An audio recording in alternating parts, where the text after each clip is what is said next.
Yes, everybody. Sorry. Yes, everybody, and welcome to High on Homegrown, the cannabis podcast from Percy's growroom.com. I am Macky from the UK, and joining us this week, we have the lovely Margaret. Hello, everyone. It's Margaret coming at you from Central Ontario, enjoying the most perfect summer day. And then we have John, just John. You see how he said lovely Just Margaret? me. Then just John. John. Just John. Then there's this guy. Then there's this And guy, there's John. this guy. Yeah. But John I this mean, week, right? We was thanks, having everybody. some. Sorry, John, just to interrupt you there. We was having some trouble Mhm. with the site. It was slow. It's been a pain in the ass. And then I was like, John, you know how to fix this. And this guy knows so much about this website stuff, man. We managed to fix it, and now the site's fast and smooth again. We was getting smashed by It's bots, beautiful. man. Fucking ridiculous. Dicks. They're dicks, man. Is Mhm. what they are. Hate it. Hmm. It's the bane of Yeah. my existence on the internet. I swear to God, man. But yeah, nice one, John. Well, Thanks for helping us fix yeah. that shit, man. The No site's nice and problem. smooth No problem. again. There you Glad go. to help anytime. Yeah. And I agree with Margaret. It's a beautiful summer day today. You know, Perfect. Perfect weather. 77 here or 25C Oh, for the rest of man. the world. Ah. See, I've been getting sad. I was explaining before the show here. I was explaining to Margaret while I was away, but I went out today, and it's been raining. It's not warm, and I've gone out with my, walking dogs, and I'm not wearing a coat. The missus, she's wearing her coat. And she's like, "Wow, you're not wearing a coat. You're brave." I'm like, I'm clinging on to every last hope that it's still summertime. You know, You're right there, like shivering away. It's Yeah, almost it's like you not live in the that north. cold, you know. Fuck, but yeah, it was cold and it was wet and it was horrible. But damn, man, I'm just holding on by the fingernails. Summer, please don't go, don't go. It hasn't gone Oh yet. man, I Hasn't know. gone yet. Hopefully, we'll get a couple of weeks during September time. We usually get this Indian summer, so hopefully we'll get just a little bit more somewhere. Oh man, Mhm. it's been such a nice summer. Usually in the UK we have shit summers, man. It's terrible, but this year it's been good. It's been good. I've enjoyed this summer. It's been reasonably nice, warm, not too much rain. It's been lovely, and I'm gonna miss it when it's gone. Damn. Yeah, Mhm. me too. Mhm. I mean, okay. Thanks for the downer, Macky. Sorry about that, I appreciate everybody. that shit. Sorry You just about hear that. it in Margaret, Fuck. like, God damn it. You know, I was so happy until Macky opened his fucking mouth. You know? Yeah. Just a reminder. It's always those reminders that winter is coming. That's Yeah, right. Yeah. Fuck. Oh, don't know say what that, because you say that, it reminds me of Game of Thrones. Winter is coming, and the way I that know. fucking ended, and how much bullshit that was. Yeah, well, right now, season whatever of Earth is shit. Yeah. Ah. Yeah. So I don't. Yeah. I'm not looking forward to this winter season. Ah. You know how Ah, many sorry, people have everybody. told me that they're actually waiting, like they're happy that winter's coming because it was hot, and I'm like, you out of your Mhm. mind? Mm-hmm.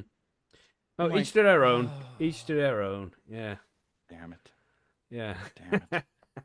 It's okay. That's it. It's Yeah, gonna be yeah. okay. It's gonna be okay. It's not gonna be a bad winter, hopefully. And but it was a real nice summer, so it kind of makes up for it. You know, when you're really cold in winter and you're like, oh, this is terrible. It's really cold. At least we had a good summer. Remember that. At least we had a good summer, and hopefully we'll get another one next year. But Yes. Viking needs some summer as well. He's suffering through winter right now. Viking, Cookie Grow, the Australian guys. So we got to share. We got to share. We can't be warm all the time. It's the way I it don't is. know right. if their winters are quite are like our winters. My winters. John's Nobody's winters. winters are like our winters, Margaret. I swear to God, except for Yeah. I Antarctica. know. Mhm. And Yeah. fucking, Siberia. mm-hmm. Got Dang Smee and it. Free Nugs in the chat there. They want snow. You see, there's strange people out there, man. Takes all sorts, as they say. You know. But anyway, we're here for the cannabis news and events, not the cannabis news and weather. You know, let's talk about I'm some of these Canadian. stories. I always talk about the weather. It's the Yeah, Canadian it's a to thing. do. It's a It is a Commonwealth thing. thing, isn't it? Yeah, because we do it all the time as Probably. well. Yeah, Yeah. it's something It's to talk just the about because norm. it's always Okay. different. You know, if it's always nice and it never rains and it's what are you talking about the weather again? We discussed this last week and nothing changed. Mm-hmm. You know? That's so true. That's so true. Yeah. Yep. Oh my gosh. Anyway, variety is the spice of life. So we're saying listen to this one, everybody. I think it's going to be a bit ranty when we get this one out. But cannabis users who are self-medicating run a higher risk of paranoia, study finds. Allegedly. It's just, oh man, I won't even get into the rant right now, but it's just ridiculous, man. Like if you went to if you were getting the prescription from a professional, a doctor, you paid the money, not as much paranoia risk. But if you're self-medicating, paranoia risk. You know why? Because you don't have a certificate. You know what I mean? Right. These people who are getting it from an actual doctor with a prescription don't have to be like, oh fuck, who's at the door? Be like, I don't care who's at the door. I got a prescription. Think that makes a difference to the paranoia level? I fucking think so. But that's just something we'll discuss when we get a little bit later into the show there. Then we also have They Can't Bear It, in quote marks there. The city where cannabis shops are disappearing post-high. Right. Dun, dun, dun. Dun, dun, dun. They're disappearing. Who's responsible? We will find out soon. Largest ever study in cannabis use investigates risk of paranoia and poor mental health in the general population. That's from the King's College London. That's gonna, maybe it's something to do with the first article. We'll see. We have some news from the US from John here. We have 40 House Democrats introduce bill to federally legalize cannabis. How many people in the House, John? Hundreds, right? Yeah. It's every state has a different amount. It's all I don't know how to explain it really. Depends on delegates and how many the population of each one. Yeah. So 40 isn't a lot really, but it's No. better than none, isn't it? And then we have the opposite side of the coin there. 9 US lawmakers urge Trump to reject cannabis rescheduling. So the divided states of America when it comes to cannabis, it seems. Yeah. I do like that number's smaller than the first number, to be honest with you. But it's all about the power, isn't it? Who has the power? Yep. Yeah, so some interesting news to get to there, of course. We should all be smoking on something nice as well. Oh, Margaret, have you got one of those nice drinks that you have? I don't have one open today, no. Oh, I only no. have a couple left, and I'm trying to savor them for when I don't know. I mean, it's not like I can't go to the store and buy more, but I just haven't gotten around to it yet. So. Yeah. Gotta get it done soon. Winter's coming and you're gonna be stuck in the house for 6 months. Oh, you said the word. What did I say? Winter. I said winter. I think Oh. every Like, time somebody You says said it winter in first. this You fucking said it first, episode, Margaret. You sat there and you whispered, I'm gonna winter is gaslight you coming. right now so hard and say no. I did not say Okay, that. okay, fine. Okay, I'm not gonna argue. I'll check the edit. I think I probably did say it first. Heretofore, whenever somebody says winter in this episode, you must take a puff. That's Like right. a nibble or a sip of your Holy. drink or whatever. I it is like that it. you're doing. I like it. That's right. Winter, winter, winter, winter, winter,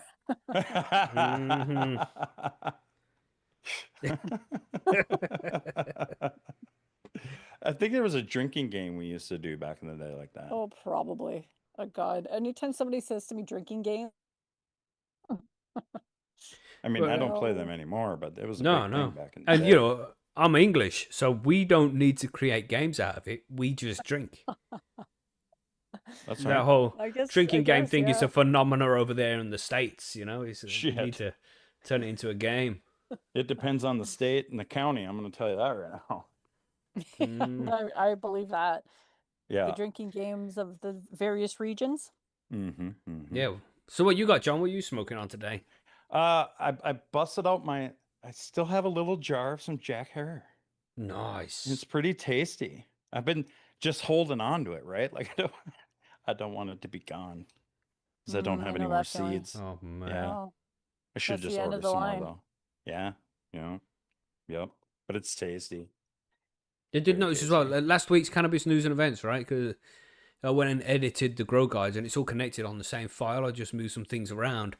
And then I realized as I'm listening to the start of the news, which I was listening to on Friday, which was released on Monday, so it's like 5 days, thousands of downloads on it and shit. And it's like, why is the intro still playing a minute through? Because the intro with the news plays for like 10 seconds and then it just goes off into the news. But the Grow Guides, it plays for like a minute while I explain what we're talking about and then all this shit, and then it fades off into the actual episode. But for the news this week, it was on for like a whole fucking minute and 20 seconds of a low volume, and then it kicks in at the end like it goes louder and fades off, and it's, oh man, yeah.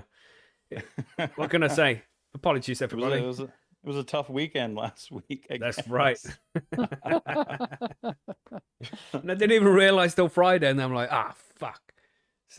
But you know, yeah. Well, it's not like you're going to change it now. But I haven't made that mistake before, as far as I know. Maybe I haven't. I don't even realize. Jesus.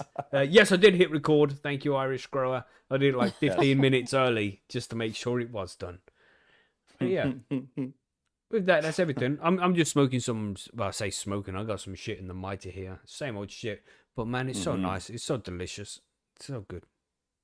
It's I wish I knew always what so the fuck good it was. through the vaporizer. But anyway, Ugh. yeah, it's good. What can you do? So with that, I think we're. Are we ready for news? Ready to do it? I think Yeah. so.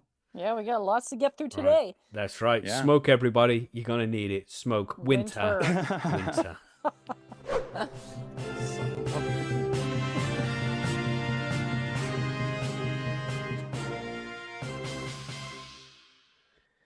Right, let's go then. What are we going to talk about first? We were going to talk about the shit one, weren't we, John?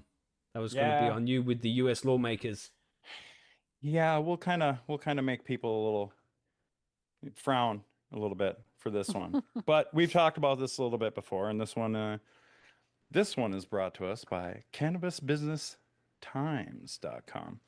So 9 U.S. lawmakers urged Trump to reject cannabis rescheduling, which we've been talking about since the last administration. So the group of GOP House representatives sent a letter to the Attorney General Pam Bondi and copied the president.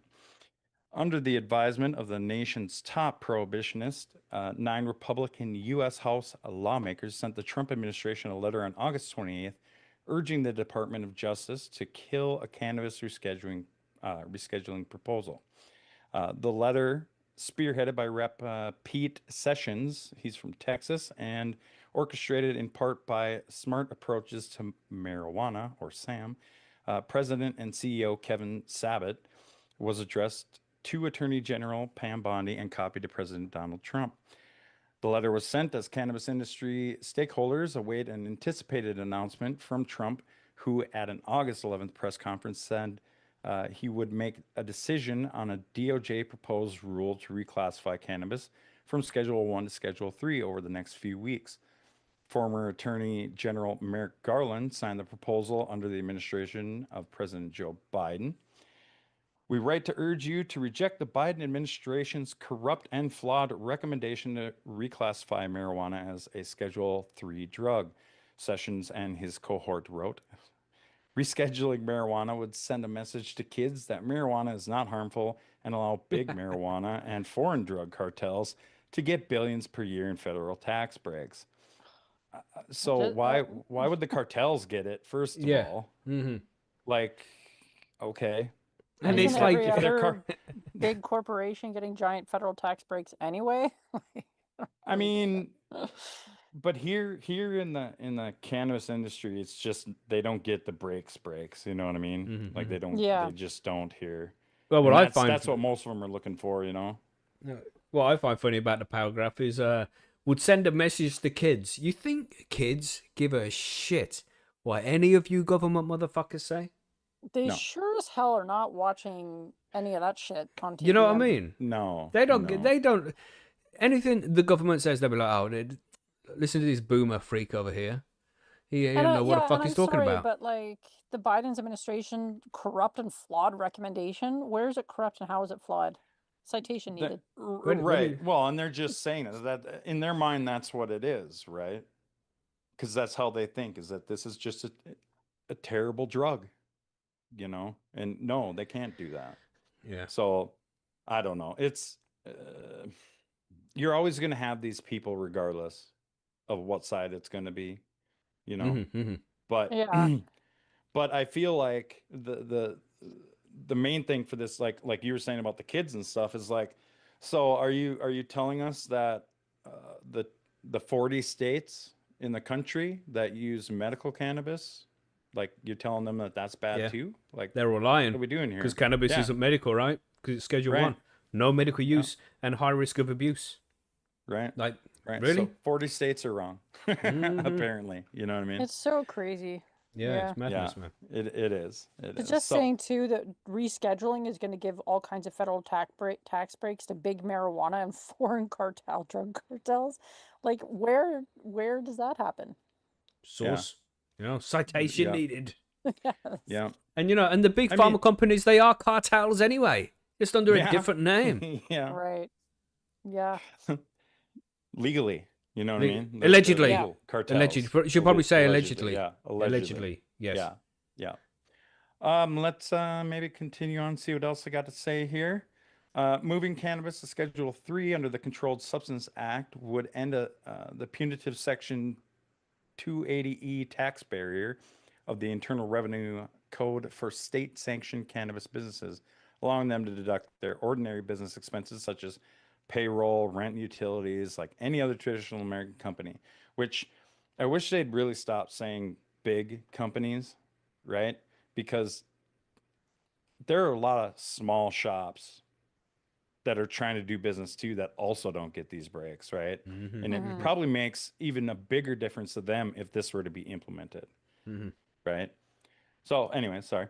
Under restrictions from Schedule 1 federal status, some of the biggest cannabis companies in the nation are on the hook for upwards of $100 million per year in 280E related taxes. However, in recent years, companies like multi-state operator Trulieve have been filing amended tax returns in a strategy to receive 280E related refunds and avoid paying the punitive tax moving forward. The 9 GOP letter writers suggested that moving cannabis to Schedule 3 would provide tax breaks to illegal cannabis dispensaries and drug cartels to the tune of $2 billion per year. Don't Show the me where it GOP says like that. they like tax breaks though, right?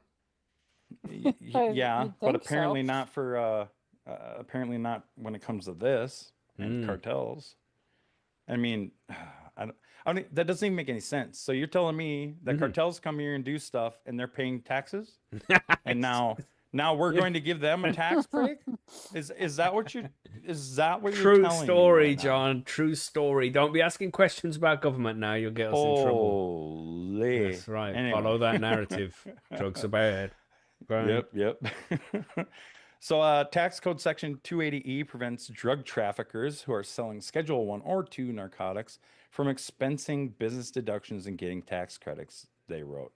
This is a common sense law, but the authors of it in 1982 never could have predicted that federally illegal drug sales would be sanctioned under state law without interference. If marijuana is made Schedule 3, these still illegal actors will get billions in tax write-offs for marketing their addictive drugs. Okay. Like the pharmaceutical companies You and every commercial I see. How about that? Sessions' signature was accompanied by Reps Andy Harris from Maryland, Robert Aderholt from Alabama, I believe, or is that Alaska? Alabama. I'd say that was Alaska, but I don't know. I don't know either. Chip Roy from Texas, Paul Gosser from Arizona, Blake Moore from Utah, Gary Palmer from either Alabama or Alaska, and David Rouser from North Carolina, and Mary Miller from Illinois. While the majority of U.S. cannabis businesses have remained unprofitable in recent years, according to Whitney Economics, the term big marijuana, in quotes, everybody, is often pushed by Sabat and his associates at SAM. Sabat is a former White House Office of National Drug Control Policy Advisor under the Bill Clinton, George W. Bush, and Barack Obama administrations. President Trump is laser focused on getting drugs off the streets, Sabat said in Sessions' press release about the letter. Rescheduling would set back those efforts, rejecting reclassifying marijuana aligns with the president's priorities of combating China and narco-terrorist cartels, taking a step toward fulfilling George Soros's lifelong goal of making drugs legal with not or will not make America great again. So we're talking about What George the Soros. fuck? Apparently, all the cannabis is coming from China and narco-terrorist cartels. I mean, I beg to I'm differ with sorry. you, but the the legacy market, for the most part, is the West Coast. Just saying, Yeah. you Yeah. know. So there's that. During his August 11 press conference, Trump acknowledged that some people like it, some people hate it, and that cannabis is bad for the children. He also said that he hopes his determination will be his determination will be the right one. Again, somebody needs to educate politicians, man. Yeah. Well, Seriously. I don't know, man. I think they are being educated by the people who pass the envelopes. You know what I'm saying? Yeah. Oh my God, it's so crazy. I think we got. Well, we're almost done. We're almost done. Let me get back up here because I lost my spot now. Damn it. So Trump could decide to resume the current cannabis rescheduling hearing process that was stayed by a now retired administrative law judge in early January, and has been pending the resolution of an interlocutory appeal since. I think that's the right word. Yeah. Interlocutory. Sounded it out correctly. Nice. Interlocutory. Okay, we got it. The president could decide to assign a new Drug Enforcement Administration administrative law judge to the hearing, or he could decide to move forward on the Biden DOJ's proposed rule without the hearing process by fast tracking straight to a final rule. I'm guessing he won't do that. Yeah, or so there's another or. You know, it's like I'm not doing any. It's Biden. No, I'm getting rid of Yeah. that. I'm just gonna make up my own No. shit. You know. Yeah. Which is what it says now, is he could start from the beginning, asking his Department of Health and Human Services to initiate a new scientific and medical review. Biden's HHS determined cannabis does have currently accepted medical use and therefore cannot be in Schedule 1. So why isn't it changed? Right. Well, because everybody's slow, apparently. Fuck yeah, no. Nobody. It's almost like nobody wants to get their name put on it. Yeah, that's So it. they don't Nobody get wants just to be that blasted. guy. Was it Yeah. Grandpa Joe doesn't want to be the guy who legalized cannabis, so he didn't do Right. it. Right. Exactly. People are going to be so pissed at me. Alternatively, Trump could align with the 9 GOP letter writers and scrap the reform proposal altogether. However, he did say along the campaign trail in September of 2024 that he was committed to research to unlock the medical uses of marijuana to a Schedule 3 drug. The 9 GOP lawmakers reject the plant's medical value with apparently no justification.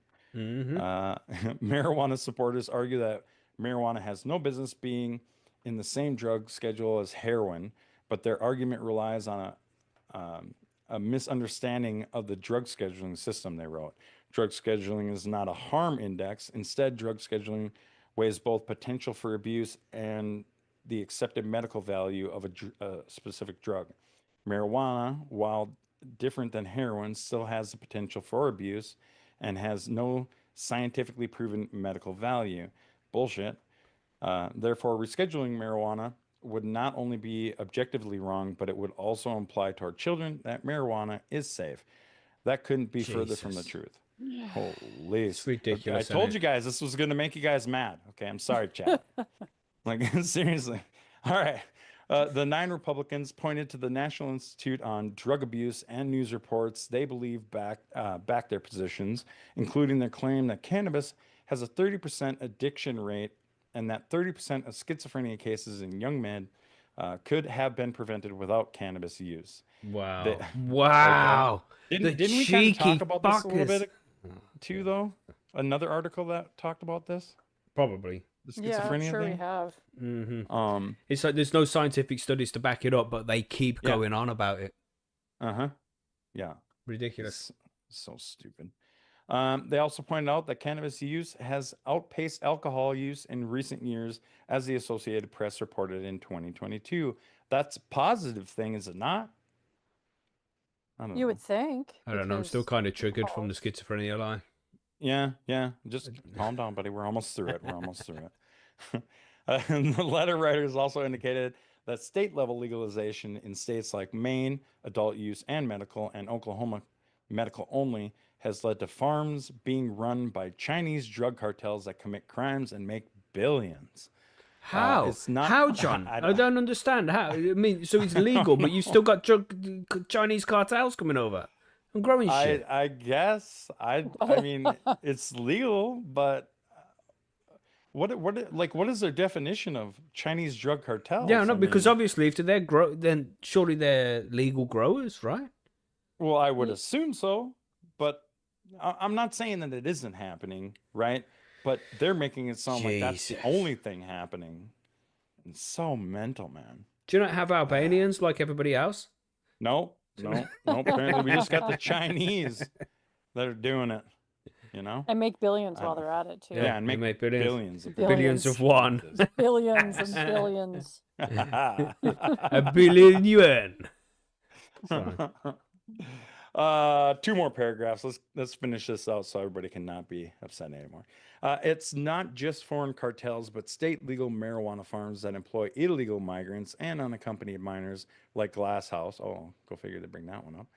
The facility that was raided by federal law enforcement last month, they wrote, referencing a Southern California licensed operator that had 2 sites targeted by U.S. Immigration and Customs Enforcement agents. But that's not cannabis's fault. No, it's half not. the agricultural industry uses like illegal migrants in the U.S. Yeah. Do they not? Like this isn't Yeah. a cannabis thing. This is a Allegedly. Sorry, Margaret, throw that in Yeah, there. Allegedly. Allegedly. Yes. Yeah, Careful. you're right. Mhm. I mean, right. it happens. It But happens. yeah, for just sure. trying to pretend like, oh, it was just these guys who did it. Yeah. Fuck yeah, What It's about the cannabis's apples, fault? people? So that's Oh, relevant to whether or not they reschedule. Yeah. It's one of the Yeah. things they bring up about it. Yeah, it's so crazy. It doesn't seem make sense. I mean, none of these people, these Republicans they don't sound like they're well-known Republicans, are they? They haven't those- even named them, have they? Yeah, they they did. did. They did up I top. didn't did they? recognize any of the names, so I'm Oh, like, right. maybe Yeah, where the if heck you were haven't they been at like a here? previous Fox News host, he won't listen to you anyway. Probably not. Probably not. Yeah, there's. Yeah, it did. It was accompanied by Session C. So Chip Andy Chip Roy, Harris, I've heard Rob of. Adderholt, Chip Roy, Paul Yeah. Gosser, Blackmore, Gary Palmer, David Ruza, and Mary Miller. I haven't heard of any of those Yeah, guys. And Chip I Roy follow is the only politics one I've heard closely. of, and that's because of all the Texas stuff that had been coming up lately that I've heard of him. Right. Mhm. You know, so I mean, they're definitely not your top of the line. Let's say Republicans, I guess, that are usually talking to people about stuff. So I don't know. Oh. I don't know. Anyway, last Um, paragraph. do You you want to want- quickly get that done? There, John? Yep, let's get that one out of here. Marijuana reschedule. This is in quotes, everybody.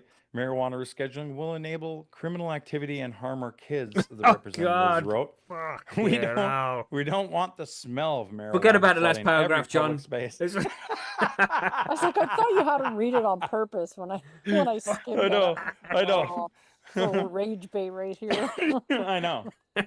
Okay, well, we'll just stop there because it's just an opinion. That's right. of We don't want to hurt theirs. your feelings any more than we already You know. have here, everybody. This is tragic. This, Jesus. So according to those people, marijuana, cannabis, bad.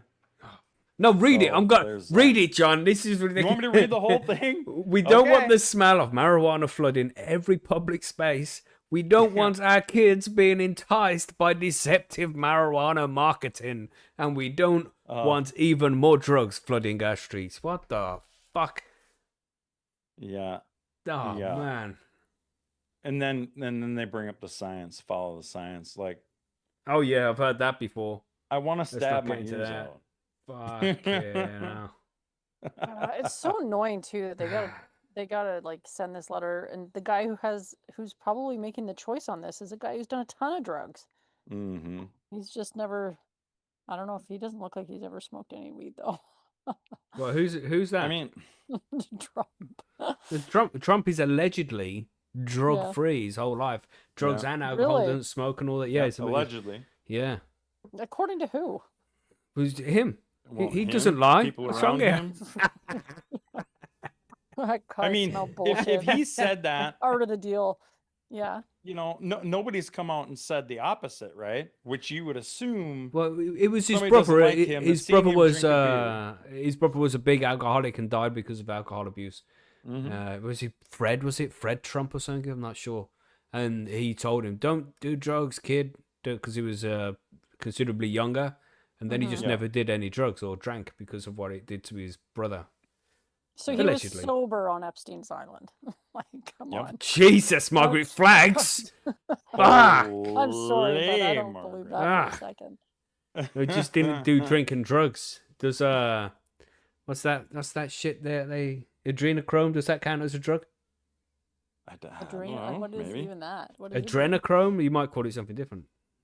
Oh, so I've- you're talking about I don't know. Epstein's Island? You ain't gone far enough down that rabbit hole yet, Margaret. Carry I on. guess I haven't. We'll resume this conversation in the future. Yeah, I'm not familiar Now we with gotta this look it drug up. you speak of. Yeah, Yes. adrenochrome. Yeah. Oh my Was this god. like Meh, a island meh. favorite or something? Or Oh what? God! I'll quickly, from what I understand, all of these children that crossed the border over the last 4 years that have gone missing, allegedly YouTube. I'm just telling Margaret what the conspiracy theory is. I don't believe this stuff, but they take the adrenal glands from these children, and they use this stuff with vomit inside it called adrenochrome, and that's why Hollywood stars look so young for so long, is they rub this adrenochrome into their skin and shit like that to keep them youthful.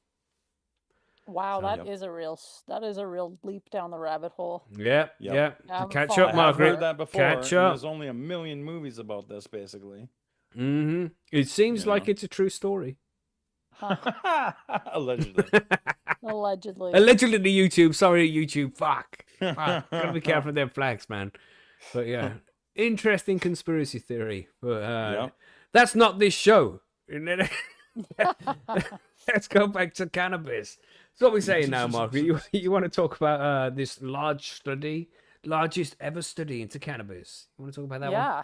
Yeah, this one comes from King's College London. So I don't know what that means. But No. largest study ever, or a largest ever study into cannabis use investigates risk of paranoia and poor mental health in the general population. So, new research from the Institute of Psychiatry, Psychology, and Neuroscience at King's College London, in partnership with the University of Bath, has found that the reasons why a person chooses to use cannabis can increase their risk of developing paranoia. Dun, dun, dun. Mhm.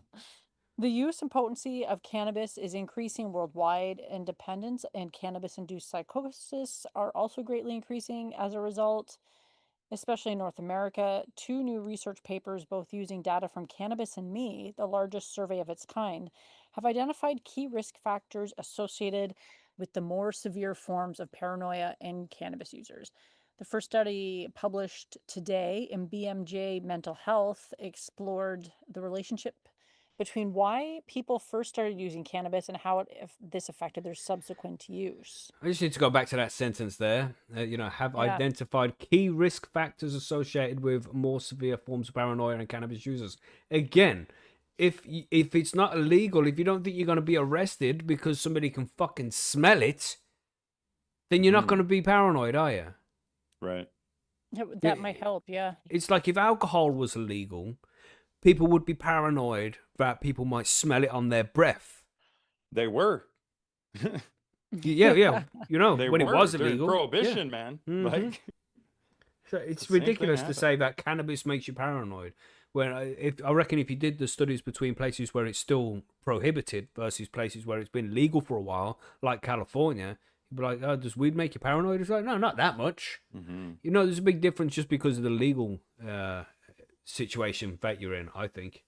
I mean, if Mhm. I was in a place where it was completely legal, I don't give a fuck. Paranoid about what? I mean, Margaret, you're not paranoid, are you? Walking around after you get all high? No, but I do have to say, as somebody who can get very paranoid when I smoke weed, I feel a little differently about this. Yeah.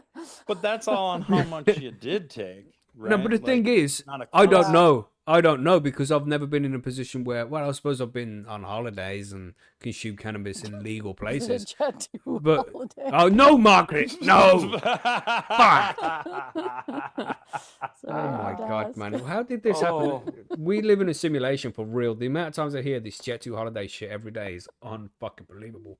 I feel like I've got a Fuck. virus or something. Fuck yeah, how? But yeah, I wouldn't know what it's like to live in a place where it's legal. So I wouldn't know if it makes you paranoid because it makes you Right. paranoid in the UK because it is. So I mean, paranoia is probably like when they're talking about severe forms of paranoia, though. I think they might be thinking of it more in like a clinical sense of an issue Right. than just like, right, yeah, like Pig says in oh, the my chat heart here, rate is increased because I've the smoked walls some are weed. listening to you. Yeah, yeah. Isn't But that normal? Do you need weed to do that? that's a whole other article, Macky. Yep. Birds Alright. are drones from the government, right? Yep. Is that paranoia, or is that just being That might extra be- aware of your scenario? Might be, or it might be living in 2025. Let's just Yes. move on to this article. Yes, Margaret, and see what please. it suggests. Please do. For the love of All God. right. 3,389 former and current cannabis users aged 18 and over responded to a survey examining their reasons for first and continued use, their weekly consumption of cannabis in THC units, and their mental health. Researchers established several key findings. Respondents who first started using cannabis to self-medicate an illness, including physical pain, anxiety, depression, or because they were experiencing mild psychotic symptoms, all demonstrated higher paranoia scores. This was in contrast to those respondents who tried cannabis for fun or curiosity or with their friends, who reported the lowest average paranoia or anxiety scores. That's kind of interesting. Yeah, well, they've got friends, so it would usually go to say they're more extroverted, meaning less Right. paranoia and anxiety. Correlation does Right. not always equal causation and all that. Yeah. Yeah. So Dr. Eduardo Spinazzola, a research assistant at King's College, and the study's first author said, this research suggests that using cannabis as a means to self-medicate physical or mental discomfort can have a negative impact on the levels of paranoia, anxiety, and depression. Most of these subgroups had average scores of depression and anxiety, which were above the threshold for referral to counseling. Respondents were also asked to provide data on the frequency and strength of the cannabis they were using so that researchers could track their average weekly consumption of THC, the principal psychoactive component. Researchers found that the average respondent consumed 206 units of THC a week. Oh, What does that I don't- mean? I was just, this might equate to roughly 10 to 17 joints. So if you're having a joint, are you having a THC unit? Oh, actually, that's 206 units. I don't understand what a unit is, but I don't think it matters as long as they know. If the user was consuming an expected 20% THC content, that is standard for most common types of cannabis available in London. Is that true? I don't go London. Fuck that. No. Well, you're in the shit. UK. You probably Yeah, know but London prices. just because of the traffic. That's all. It's only the traffic. Right. Yeah, it's nothing to do with Allegedly. the fallen Allegedly. state that it has allegedly become. But yeah, I don't go to London and wear a nice watch. Let me just tell you that. Right. So, respondents who started using cannabis to help with their anxiety, depression, or in cases where they started due to others in their household who were already using cannabis, reported on average 248, 254, and 286 average weekly THC units, respectively. I really hate this THC units thing. It doesn't mean I anything. wonder to if me. that means milligrams, maybe, or something. Fuck knows. But just a quick shout out. Was it Pig in the chat there who said no, it was J5420 who said, and it's a great song there from Nirvana. Check it out. All you youths, you wear your Nirvana t-shirts but don't know any of their tunes. Just saying, random tangent. But he said, just because you're paranoid doesn't mean they're not watching you. Indeed. Indeed. Sorry Oh, about that, God. Margaret. Sorry. No, that's okay. In future, where did I? Professor Tom. Oh, yes. Thank you. You're welcome. Professor Tom Freeman, director of the Addiction and Mental Health Group at the University of Bath, and one of the study's authors said, a key finding of our study is that people who first used cannabis to manage anxiety or depression, or because a family member was using it, showed higher levels of cannabis use overall. In future, standard THC units could be used in a similar way to alcohol units, for example, to help people track their cannabis consumption and better manage its effects on their health. In a separate study in psychological medicine, researchers explored the relationship between childhood trauma, paranoia, and cannabis use. Researchers used the same data set from the Cannabis and Me survey, with just over half of respondents, 52%, reporting experience of some form of trauma.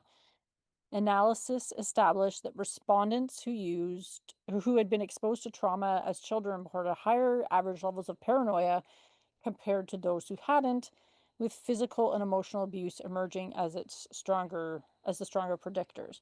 So, what the Surprising no fuck? one. You know, it's like, all right, changed cannabis for alcohol, same fucking result. Because these people had childhood trauma, which causes their paranoia and shit. It's not the cannabis. Mm-hmm. You know what I mean? So again, correlation, causation, ad hoc ergo propter hoc, and all that shit. Yeah, I agree. And how many different things are they studying in this one thing? I thought we were talking about, I guess we are talking about paranoia, but the researchers confirmed that I skipped a couple paragraphs here, but confirmed that the strong association between childhood trauma and paranoia is further exacerbated by cannabis use, but is affected by the different types of trauma experienced. Respondents who said they had experienced emotional abuse or household discord were strongly associated with increased THC consumption and paranoia scores. Respondents reporting bullying, physical abuse, sexual abuse, physical neglect, and emotional neglect, on the other hand, did not show the same effects. It's kind of interesting. And Dr. Giulia Trotta, a consultant psychiatrist and researcher at King's College and studies for the author, said, we have not only established a clear association between trauma and future paranoia, but also that cannabis use can further exacerbate the effects of this depending on what form the trauma takes. Our findings will have clear implications for clinical practice as they highlight the importance of early screening for trauma exposure in individuals presenting paranoia. And that's enough of that. Well, Cornerstone in the chat just said something good here. He says, when you look at the statistics, you'll probably find because the paranoia, they're drawn to cannabis because of its medical relief it's given without realizing. Very true, man. You know, it's not like it causes paranoia, but it's there so people treat their paranoia with cannabis. Yeah. Especially in these situations. Listen, I feel like we need to get a hold of these surveys and shit so that we can take them and see how we end up coming out on these. Oh, man, I got so much childhood trauma. Shit. I want to compare it, like, right? Like, yeah, I just remembered one there. It's like, it's not even, I shouldn't even say it on the fucking show. It's just tragic. Like, goddamn, poor kid. But but you know, cannabis helps, right? And it's like cannabis as well. This whole paranoia shit. One, if you're smoking cannabis that's properly grown and the THC isn't immature, you're less likely to suffer with the paranoia and anxiety. That usually comes from immature THC. So bear that in mind when you're consuming cannabis. If you're getting paranoid, maybe it's because the THC is immature. But, you know, then there's the legal aspect. Like I said, if it's illegal, then you're going to be paranoid just because of that. And also there's the fact that cannabis, I feel sometimes like, sometimes you can smoke weed and it'll be like you get bothered by something. I wouldn't say paranoid or anxious, but you're thinking about something like, oh shit, should have really done this. These are lessons we all need to learn, and cannabis is just reminding us, like, yo, bro, you have to deal with this. You've left this baggage here, and you kind of have to deal with this. You know, it's like, so you need to discuss this with somebody, I don't know, therapist or something, to work your way through it. And then you won't be so bothered by it. You won't be paranoid and anxious about this particular thing because you've worked through it and got over it. I think that's a part of cannabis as well, which I find when I use cannabis. You know, sometimes there's shit in life that you have to deal with, but you procrastinate and try and ignore them like they are not a problem. But they need to be dealt with anyway. Cannabis just reminding you of that sometimes. You know, that's how I feel anyway. But yeah. What do you think? Yeah, do you guys get that? Indubitably. Whatever that means. Gosh. Yeah, like I mean, they're talking a lot about like clinical paranoia in this, and like I said, as somebody who can sometimes feel anxious when I smoke weed, I would But think what do you mean by anxious? like uncomfortable, like physically uncomfortable. Mhm. Like and it's like the standard side effects of consuming cannabis. Too That's one of the much. reasons Right. why I consume edibles, because I found that some Mhm. like it's a little less now because I also mix some of my my weed with CBD, which takes the edge off, but Right. Yeah, yeah. it's like No, I the, get what you mean. right, Yeah. rise in your heart rate and you feel cold, like that kind of stuff. Mm-hmm. Mhm. Yeah. If I hit a bong right now, then that's how I would feel. I'd be like, "Fuck, man, Jesus." Yeah. Did the neighbors know I smoked? Can Right. can they smell it outside? You know, Can they I'd see be me? like that. But yeah, Yeah. it'd be interesting to know if it wasn't illegal, how would I feel about that? Mhm. Would I be like, I Right. hope the neighbors can smell that good shit? You Yep. know? Interesting, man. Interesting.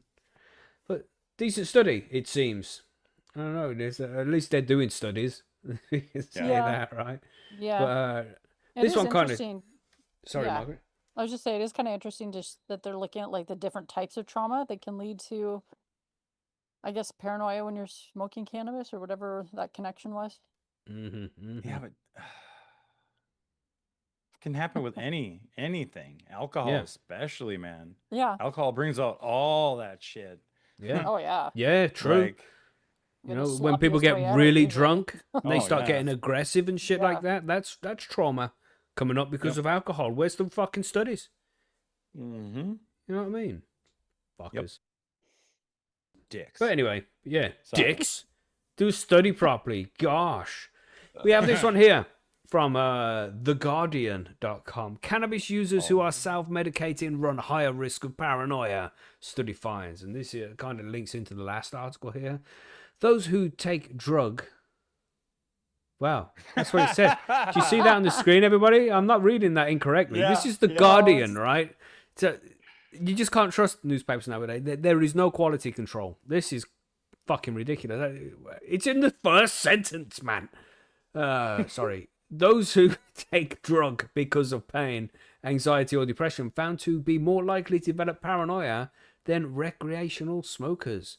People who start smoking cannabis to alleviate pain, anxiety, or depression are at the highest risk of developing paranoia than those who use the drug recreationally, a study has found. The researchers analyzed answers from 3,389. So this is that last study that we're talking It about. is the same study, yeah. I Former was and just current. checking Put it to out. see if it was the same article. Same number. Yeah, did I not change the page? Am I rereading yours? You know. No, yeah, it's They the are same different, one. but Yeah. So the research analysed this amount of people, current cannabis users aged over 18, who had no clinical history of psychosis and had taken part in the Cannabis and Me survey. That's it. We should, like you said, John, we should be allowed to take part in some of these surveys sometimes. Yeah. Published in the BMJ Mental Health and led by academics at King's College London, the researchers found that those who started using cannabis to self-medicate for a condition such as pain, anxiety, or depression, and if they were experiencing minor psychotic symptoms, had higher paranoia scores. This is those paranoia scores again. While those with the lowest scores used cannabis for fun or because they were curious. The survey also found that the average correspondent consumed 206 units. This is that whole units thing again. It's like we are reading the same article. The active ingredient in cannabis, the equivalent of 10 to 17 joints, but people who use cannabis for anxiety or depression reported consuming 248 and 254.7 units respectively. Yeah, so it's a lot of the same old information. It's just the way they framed it at the start here that gets me. Those who are self-medicating. It's like, what does that even mean? And that wasn't really mentioned in the last article, was it? it was at the beginning, yeah. They were About looking at the people- self-medicating It did say it specifically. a little bit. Yeah. Right. at the right. beginning. People who are self-medicating versus people who tried weed for the first time just because they were hanging out with friends or were curious. Or Mhm. Yeah, whatever. but when people say self-medicating, I would assume it means something like they have some kind of ailment that they use cannabis, like insomnia, for example. Loads of Right. people use it for insomnia. Like that they have insomnia, so they use cannabis. They haven't been to a doctor, and the doctor hasn't said use cannabis, so they're self-medicating. They're just using weed to help them sleep. So that's self-medicating. And the Right. reverse of that would be going to the doctor or pharmacy and getting cannabis specifically for something from a health professional. So it kind of gives off this, I don't know, this connotation maybe that you are safer to use it if the doctor's prescribed it to you than you are if you just self-medicating. That's the kind of the impression I get from this title that they put out here. Do you get that same kind of vibe from that? Yeah, No? maybe. No? Maybe. Yeah, kind of. Computers for stuff. Yeah. Yeah. It's so tricky though, because they use that survey like for these, and they were talking about people like why they use for the first time and why they continue to use. But if you're like some 14-year-old kid, which a lot of people try weed when they're in their teenage years, like, are you aware that you're self-medicating the first time that you're trying weed? Yeah, Like, very true. Aren't most kids thinking they're out with their friends having fun? Yeah, just smoking some weed. Did the kids I don't even know. do that nowadays? I don't even know. I have no idea. It's we just totally got different from some when we were shit growing here up. from this article. Says cannabis is the most widely used illicit substance in the UK, and around a third of people who use cannabis develop a problem with the drug at some point during their lives. This is similar to the proportion of people who develop a problem with alcohol. So there's similarity between the two there. I'm surprised they even brought that up. The use of both natural and synthetic cannabinoids over the long term risk addiction and severe co-occurring mental illness harms. Did that sentence even make sense? The use of both natural and synthetic cannabinoids over the long term risks addiction and severe. Oh, right. So that's the risks. The risk of using it long term is addiction and severe co-occurring mental illness harms. Daily cannabis use is associated with depression. I think it's the opposite: anxiety and reduced motivation. Well, I suppose that's the whole self-medicating thing, isn't it? If you use cannabis every day, I don't know. When I used cannabis every day, then I was never depressed. But even now I don't. Well, I suppose I use cannabis every other day now, and a small amount of it instead of ridiculously smashing shitloads of weed every day. Right. I just I've got a healthy relationship with cannabis. I'm no more or less depressed than I was when I was getting stoned all the fucking time. But I'm just one case, so who knows what it's like collectively. You can't just go off one person. Daily use of high-potency cannabis are nearly 5 times more likely to develop a psychotic disorder than people who have never used cannabis, with adolescents at particular risk. I can kind of get that.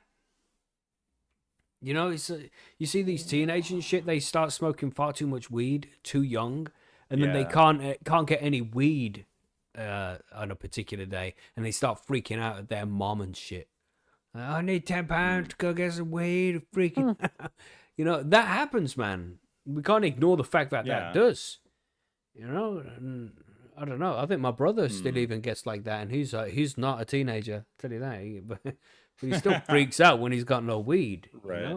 And man, I was like that when I smoked weed every day. When I just smoked a ridiculous amount of weed, and if I could go for like 3 hours without a joint, I'd start getting a little bit RC. Let's say that. Just a little bit angry for no Irritable. reason. But yeah, because it seemed as if I had rewired my brain somehow to be like, when I get angry, I can just smoke a joint and it calms me down. So then when I started to get angry, I'll tell myself, you should smoke a joint because then you won't be angry. So that shit is real. There is cannabis abuse, and it does happen, man. We can't ignore that it does, Yeah, so I think like rewired my brain. I think this happens for the youngsters as well. This weed really chilled me out. You know what I mean? So they think that the only way they can chill out now is by smoking a joint, and they get angry when they can't get it. Yeah, coping mechanism. Yeah. Right. Anyway, off on a random tangent there. As a priority, the UK government must provide substance use and mental health services with training, staff, and funding they need to support people with co-occurring substance use and mental illness. This must also include a focus on providing early treatment to the increasing number of children and young people struggling with substance misuse if we are to reduce long-term harms. And we can all agree on that. We don't want the kids getting the weed. You know what I mean? Right. A separate study published in the journal Psychological Medicine analyzed the same survey and found 52% of cannabis users had experienced some kind of childhood trauma. And we discussed that, but it's like 52% of people have had childhood trauma. What are you talking about? Yeah. Yeah. I You know what I mean? I don't know. Ridiculous. Yeah, so that's about it, really. He's just going over It- this study from a UK aspect, from a UK perspective, you know? Mhm. Yeah. What are you saying there, John? Well, I was just thinking that last thing you're talking about of people having trauma. I mean, like, why do they got to pick out those? Like, why are they trying to pick that out to put it in to show that cannabis is quote unquote bad and that this is going to happen to you because you had childhood trauma? Like, I feel that's with any prescription medication you take, alcohol, cigarettes, like that's going to affect you regardless, Yeah. Mhm. you know? And even too much caffeine. You Yeah. know when you're yeah. fucking Yeah. wired off caffeine, you all twitchy and shit? Well, you've been Yeah. there, right? Yeah. See, I only have 1 cup of coffee a day nowadays. I don't go crazy on caffeine. But sometimes I'll be like, I'm going to drink a can of Red Bull because it reminds me of a holiday I had when I was younger. And, I went on holiday and I drank Drink loads of Red fast. Bull. So then I just drink a Red Bull to be like reminiscent of this time in this Mediterranean beautiful place I Right. went to. And then I drink the Red Bull and I'm like, heart palpitations and shit. I'm like, I really shouldn't be drinking this shit. Fucking, this is too much. But that's legal. I can buy that if I want to. Yeah. Doesn't worry about the side effects then, does it? No. Gosh. Yeah, monster drinks make you want to punch, Anyway. I do like them every once in a while. So I think we can't ignore that cannabis does have particular harms for particular people, but everything does. So overall, I think cannabis is definitely a force for good that people can use in their everyday life to improve their human experience. But just don't abuse it. And we definitely don't want the kids getting it too young. Pretty simple, really. Right. Mhm. I agree. So let's go on to another one. Fine. Oh my God, hold on. Sorry. Theo, in proper weed Viking in the chat there said Theo is overrated.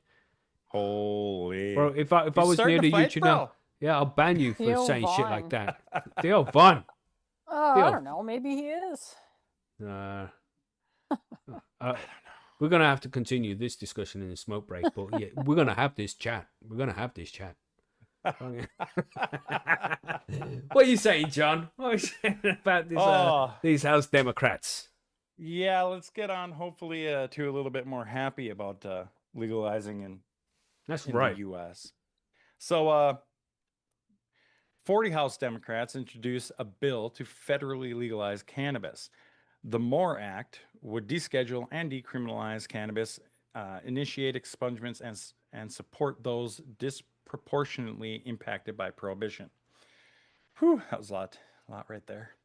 As anticipated, anticipation continues for President Donald Trump's decision on cannabis rescheduling. One of the longest-serving U.S. House members is creating new industry shockwaves through legislation to more broadly legalize the plant. Like, that's a pretty bold statement right there. Rep. Jerry Nadler of New York, one of the top Democrats serving on the U.S. House Judiciary Committee, reintroduced the Marijuana Opportunity Reinvestment and Expungement Act on August 29th. The 91-page legislation, now in its fourth rendition, would federally legalize cannabis by removing it entirely from the Controlled Substances Act. Yeah. Let's do it, lady. Coinciding with this legislative proposal, Trump is entertaining an executive proposal to reclassify cannabis from Schedule 1 to Schedule 3 to a Schedule 3 drug, a process that was initiated under former President Joe Biden's administration, but has been stalled since early January. Under Nadler's vision, not only would cannabis be decriminalized, but the MORE Act also intends to provide expungements for individuals with certain cannabis-related offenses, as well as create reinvestment opportunities for those most affected by prohibition policies. This is a quote. As more states continue to legalize marijuana and public support increases, federal laws must catch up and reverse failed policies criminalizing marijuana. Nadler said in a press release provided to Cannabis Business Times. It is long past time to decriminalize marijuana at the federal level, expunge marijuana convictions, and facilitate resentencing while reinvesting in the communities most adversely impacted by the war on drugs. So I think I said this before when we talked about the same thing. I don't understand why they're still talking about these expungements and stuff that they want to do when a president does this every time he's in office. Why don't they just do that part at least and get that done with? What, get the expungements done? Yeah, like what where they like pardon somebody or whatever. Yeah, sweeping pardons for like that 1,600 had- people. Yeah, I've seen that before. Damn it, man. Sorry. But no, like every year they'll they'll come up. Oh, Biden pardoned 9 people that had cannabis related. Yeah, and they made it sound whatever. like a big thing. I remember that Yeah. story. It was like, oh, Yeah, anybody that happens all in the prison time. for federal crime with cannabis has been set free, and it was like 3 people. Yeah. So it's and that's why they say certain in here too. They're like with certain whatever. Anyways, so I think they should just do that anyways because it happens every year. Every year somebody gets released on that premise. So get that one out of the way. But do you think the US Trump's going to House- do it, though? Do you think Trump is... Because the GOP, the Republicans are generally known to be anti-drug, more Christian than other parties. So let's also remember that he wasn't a Republican in the beginning. Very true. Yeah, very true. So he has some different ideas from the Republican side. In my opinion, that's just He's me brought a saying lot that. more of the church into the government as of late, though. Where is Yeah. that? Yeah. Oh God, yeah. What everybody needs Jesus. Yeah, some of us don't. Jesus is king. Christ is king. Can we get Right. flags for that? Can we go? Yeah, I'm an right. atheist, everybody. I'm just taking the piss. I don't have strong feelings either way. But Right. Let's continue on. The U.S. House twice passed previous versions of the MORE Act, most recently in April 2022, when lawmakers cast a partisan vote, 220 to 204, entirely along party lines. Most recently, legislation attracted 95 co-sponsors in the last Congress, but failed to gain any traction in the Republican-controlled lower chamber. In this week's reintroduction, Nadler filed the MORE Act with 39 original co-sponsors, including Reps Dina Titus from Nevada, Ilhan Omar from Minnesota, the Democratic Party's co-chair for the Bipartisan Congressional Cannabis Caucus, and Rep. Nadia Velasquez from New York, the ranking member of the House Committee on Small Business. It's time to modernize our laws to reflect the reality of cannabis use in the United States, recognize the legitimate industry that has emerged, and fully embrace the medical benefit of the plant, Titus said. The federal government must catch up to the state, and this bill provides a framework to end the failed war on drugs while supporting communities and businesses nationwide. The legislation comes as 24 states and Washington, D.C. have legalized adult use cannabis, while 40 states have legalized medical cannabis. Nadler first introduced the MORE Act in 2019 when he helped advance the legislation as then chair of the House Judiciary Committee. The legislation attracted a 228 to 164 floor vote for passage in the final month of the 116th Congress. Like, why hasn't this passed already? Like, why does it have to go through the House so many times, pass, and then just get shafted? And I don't know. So 2019. I wonder what the Senate majority was in 2019. You know what I mean? Because that's where it's getting stalled, is the Senate, from what I understand. Yeah, I have no idea. And right now, the Democrats right were now in charge, it's though, weren't they? Republican. 2019. Well, I mean, that was still Trump, but I don't know if they were if Democrats had the Senate or not. I'm not sure. That's what I'm saying. Anyway, moving on. Yeah, sorry, just back to the whole Theo Von thing. DC Smee in the chat said, Theo is just original. His podcast is funnier than his stand-up. Completely agree. Theo Von's stand-up is not that great. But if you go listen to his podcast, the man is fucking hilarious. There's one guy, Eddie Bravo, who was like, I tried to overdose on vitamins this one time. And Theo Von was like, so what happened, man? Did you just get, like, better? It's just the random off-the-cuff shit this guy said. Jesus, it's Theo Von is so funny. But you have to watch his interviews and his podcast rather than his stand-up. Just saying. Sorry, John. Just saying, Margaret. Margaret. It's okay. It's up I've to done you. both. Yeah. Yeah, okay. All right. Sorry, John. Okay. So, Representative Jim Jordan from Ohio, as the current chair of the Judiciary Committee, remains a blockade for the legislation's advancement this Congress. He voted against the MORE Act in 2020 and 2022. In addition to legalizing cannabis in the U.S., the MORE Act would impose a progressive federal excise tax on cannabis sales that would start at 5% for the first 2 years of implementation, increase to 8% by the fifth year. This tax revenue would in part be reinvested in disproportionately impacted communities and adversely affected individuals hoping to participate in the marketplace. The cannabis tax revenue would go into an opportunity trust fund, here we go, from which 60% would go to the U.S. Attorney General's office to carry out portions of the Omnibus Crime Control and Safe Streets Act of 1968, which is designated to assist state and local governments in reducing the incidence of crime and increase the effectiveness, fairness, and coordination of law enforcement and criminal justice systems at all levels of government. So 60% of that revenue is going right into this. Just administration and law enforcement, basically. So I don't. How about education? Yeah. How about some of it into education, please? Into prevention. Oh, yeah. You know? And how are they going to regulate? How would they regulate that anyways? Like an excise tax. So so that's on top of the already state tax when you purchase. Damn. Is that what that means? I don't know actually. Yeah, we need to take Anyway. closer Yeah, I look don't know at this either. MORE Act. Yeah. Yeah. So according to Nadler's office, the MORE Act also decriminalizes marijuana at the federal level by removing the substance from the Controlled Substances Act. This applies retroactively to prior and pending convictions and enables states to set their own policy. Requires federal courts to expunge prior convictions, allows prior offenders to request expungement, and requires courts on motion to conduct resentencing hearings for those still under supervision.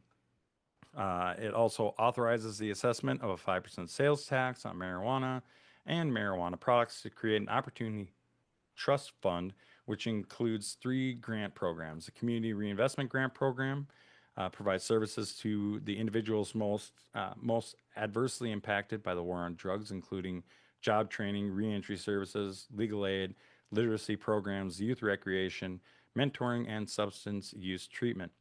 The Cannabis Opportunity Grant Program, which provides funds for loans to assist small businesses in the marijuana industry that are owned and controlled by socially and economically disadvantaged individuals. And the Equitable Licensing Grant Program, which provides funds for programs that minimize barriers to marijuana licensing and employment for the individuals most adversely impacted by the war on drugs. It opens up small business administration funding for legitimate cannabis-related businesses and service providers. It provides non-discrimination protections for marijuana use or possession and for prior convictions for a marijuana offense. It prohibits a denial of any federal public benefit, including housing, based on the use or possession of marijuana or prior conviction for a marijuana offense. Provides that the use or possession of marijuana or a prior conviction for a marijuana offense will have no adverse impact under the immigration laws. I don't know what that has to do with anything. Requires the Bureau of Labor Statistics to collect data on the demographics of the industry to ensure people of color and those who are economically disadvantaged are participating in the industry. For too long, communities of color have carried the weight of unfair marijuana laws that fueled incarceration and denied people opportunity, Velasco has said. The MORE Act is about justice, about giving people a second chance, and about making sure small businesses and workers in the communities can share in the benefits of legalization.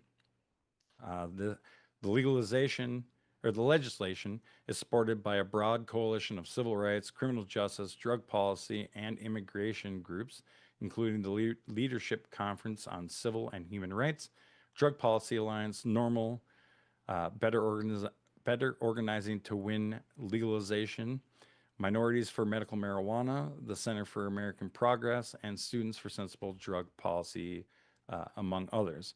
As states continue to move away from their failed experiments with cannabis prohibition, it is incumbent on Congress to resolve the growing conflict between state and federal law and do everything it can to repair the damage caused by nearly a century of disastrous criminalization policies.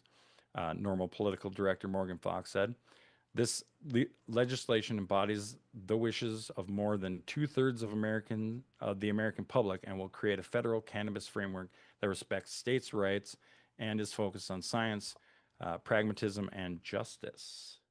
So there was a lot in that. Long. Jesus. It was a long one. Mm-hmm. I mean, I hate it when they bring it up as the two sides talking about this, but honestly, Democrats are the ones bringing it up all the time, right? They're pushing to get it legalized. Right, why yeah, couldn't more they the get it through Republicans, when they yeah. were all in control? Like, why is this? I don't understand, man. You're asking questions that will get us flags here, John. Flag, allegedly. Yeah, allegedly. I mean, it's because but I mean, like it's all the same shit. It's all the same people who are in charge. They just put on different colored ties and call themselves different fucking names, but it's all the same people. It's all the same people working for the same people. You know what I mean? Doesn't matter, Republicans, Democrats, doesn't matter. All the same pile of shit. You know what I'm saying? Allegedly. That's right. That's right. Otherwise, it would have been done already. Yep. So hopefully this will get more traction and get more movement, but it's not looking too hot. Yeah. Well, fingers crossed. But then again, just like we've seen in the past, well, what we've seen here with the next story is how they might legalize it federally, but there's nothing stopping them from changing their mind at some point. You know what I'm saying? These motherfuckers. So, yeah, let's move on to this last article here from Thailand, Margaret. What's going on here? Sorry. I closed it by accident. Oh, my goodness. What? Professionalism. Okay. Oh, there it is. Right. We can Sorry. just add some hold music. Yeah, you could do that. Yeah, I guess I forgot we were talking about this. Anyway. We were talking about cannabis. I know for some reason I was just like, I don't have any more stories left, and I just closed the 2 tabs I had open. But anyway, they couldn't bear it. The city where cannabis shops are disappearing post-high. Oh my.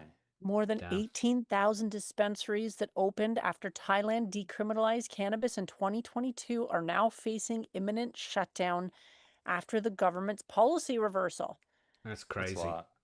It is kind of crazy, kind of super disappointing too, to be honest. And let's say an average of 5 people work in each dispensary. That's 100,000 jobs gone.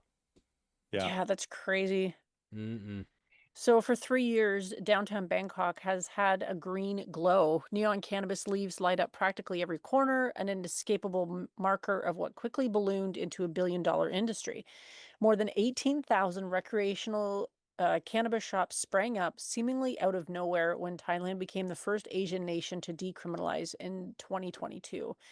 Their glory days may have been short-lived. Last month, the government introduced new legislation restricting cannabis to medicinal use only, banning dispensaries from selling the drug to anyone without a prescription. It's now flagging more rules to come, planning to cut shop numbers back to almost 90% to 2,000 and require each one to have a doctor on site. Wow. Holy. The customers are gone, cannabis shop owner Let's go. Let's go. Come on, Margaret. Let's go. What's this guy's name again? Just give me a second here. Watanasun Turkul said. Good job. Good Damn. job. Holy. Damn. I apologize to anybody who is from this country because I know I did not say that correctly, but That was perfect. I don't know what you're talking about. It's perfect. they are scared. Everyone's businesses going down. The shop opposite us just closed. They probably couldn't bear it anymore. So far, there's no real evidence. Thai authorities have started enforcing new regulations, but Death says the fear they will has scared most of his customers away. Okay, that was Not improper good. use of the English Yeah, it's language. probably an actual quote, you know? Right. He used to sell more than $7,000 worth of cannabis every month. Last month, it dropped to less than 500. Ouch. Fuck. We That's a paid kick in the 5,000 nuts. baht, which is $240 to the government for a license. But once we get that license, they release new regulations and tell us the ones we have is useless. Oh, I guess the license they have is useless. Wow. Sure, you can hire a doctor, but the cost is very high, and not every doctor wants to work in a cannabis shop. I can also see that. The government fueling recriminalization. Thailand's health minister says the reforms are about improving public safety and addressing rising cannabis addiction, but analysts say that they are also wound up in Thailand's latest political crisis. In June, former Cambodian leader Hun Sen leaked audio from a controversial phone call with Thai Prime Minister Paetongtarn Shinawatra, during Yes. which I've never heard that name said before. I am not up on my Thai politics, but that's what we're catching us all up here for. So, during which she appeared to make disparaging remarks about her own military's handling of the recent border crisis. Her political allies in the party, which was the main driving force behind cannabis decriminalization, withdrew from the coalition in outrage. This week, within a week, another Thai party moved to recriminalize the drug. The reversal on Jesus. cannabis has a lot to do with coalition dynamics and coalition politics. Says one political analyst from a university in Bangkok. The cannabis policy in Thailand is synonymous with the Boomjatai party. It wanted to broaden its political base by decriminalizing cannabis. So suddenly you had these cannabis shops mushrooming around Thailand, especially in Bangkok, he says. The industry experienced near instant economic success. Its value was already estimated above $1 billion, with the Thai Chamber of Commerce predicting that the number could rise to $1.8 billion by the end of the year. Analysts believe tourists were behind much of the enthusiasm. I think there was a public backlash against it. The constituencies in favor of cannabis were limited. Some vendors, proprietors, tourists, and the hospitality industry, but the public sentiment at large was very skeptical. The Thais, being a predominantly Buddhist country, still frowned upon vices like this. Thailand's public health minister says he eventually wants to relist cannabis as a Category 5 narcotic, which would result in tougher penalties for recreational use and possession, including jail time. We want to tell tourists that they are welcome to enjoy Thailand's culture and nature, but Thailand should not be seen as a destination for recreational cannabis use. It affects children, causes nuisances from unwanted odors. So just those two things. That seems hardly a reason to move it back underground. Yes, that's right. Okay. Death penalty. Okay. Jesus. Seems a little harsh. With the new Little bit. restrictions widely unenforced and more regulations on the way, the industry has settled into a gray zone for now. Those trying to keep their businesses open say there's little clarity and a lot of confusion. The health department is coming out with one set of information, the provinces are coming out with another set of information, when a lot of things are actually still on the drawing board. I'm just skimming the last of this. We talked about the drop in sales. So basically, it's a shit show. Yeah. Right. And it's an example of that, because when Thailand legalized, everybody was so optimistic. And loads of shops have opened, loads of seed banks opened. Loads of people went from the USA to move over to Thailand to open up farms to breed seeds. I think Breeder Steve did it. And now this has happened. Just complete fucking reversal. Yeah. It's crazy, man. And this can happen anywhere. The US has done a real good job. But what if some fucking big law gets put down like, oh no, it's absolutely illegal and they need to go and argue with all the states and try and force them to make it illegal as well. You know, it's you never know which way it's gonna go. Scary. Yeah, You know, it's too bad I though. wonder what the income was on the taxes and such from that $1 billion that Thailand is giving up. You know what I mean? Right. And how many jobs? Like, yeah, and then you're dropping 100,000 jobs, like you were saying. Like, holy crap, man! Yeah, and was Weed this must a be really way for bad. people to Mm-hmm. was Or this maybe a way they- for people to actually make a good living? 'Cause Well, that's I the know. other thing, right? maybe they just hate tourists that much. You know? That could be. Oh, you come. Oh, don't do You it, think John. you'd- No you accent think now. you'd want No. them to come over to Thailand for weed Yeah. Yeah. Damn. I mean, and I'm not other flying there for stuff. that. That's not happening. Yeah, then the other stuff that they go there for, which we all know about but don't talk about. Right. You know what I'm Mhm. saying? Yeah, Because maybe flags. It'd be better if they went Adrenochrome. for weed. Just saying. Adrenochrome. What the hell? Oh, man. Oh. Holy. All right. All Yeah, right. so crazy shit going on around the world there. It's 420 somewhere. Smoke, everybody. Winter. Oh, Whoa. no. Yeah, winter. Damn you. Winter. Hold on. Let me fire up God the damn. ariser. I don't Come know. on, I feel like, and yeah, news is over now, everybody. Quick tangent. I just feel as if because we had such a nice summer, I'm ready for winter, man.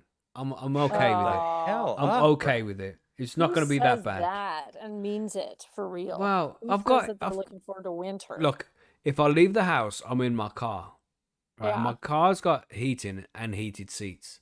So winter's never that bad. I mean, I remember bad winters when I used to just bicycle everywhere because I was poor, you know, and I didn't have a car.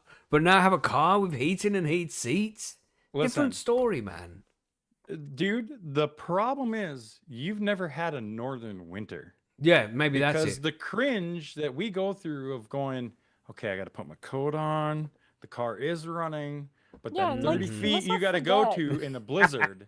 You had to like go outside and warm your car up because you Yeah. can't just get in your car. You have to like brush all the snow off Well, and scrape the windshield. And Viking, it's Viking in cold. the chat there, he just says, I'll revisit this topic in 3 months and ask again.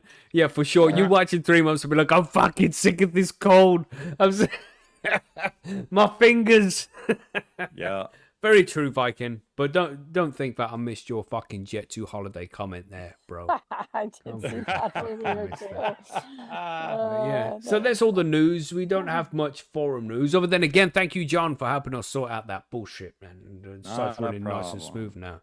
Yeah, much appreciated. Beautiful, beautiful. We'll be announcing member of the month tomorrow, but we'll tell you what it is next week. No spoiler alerts there.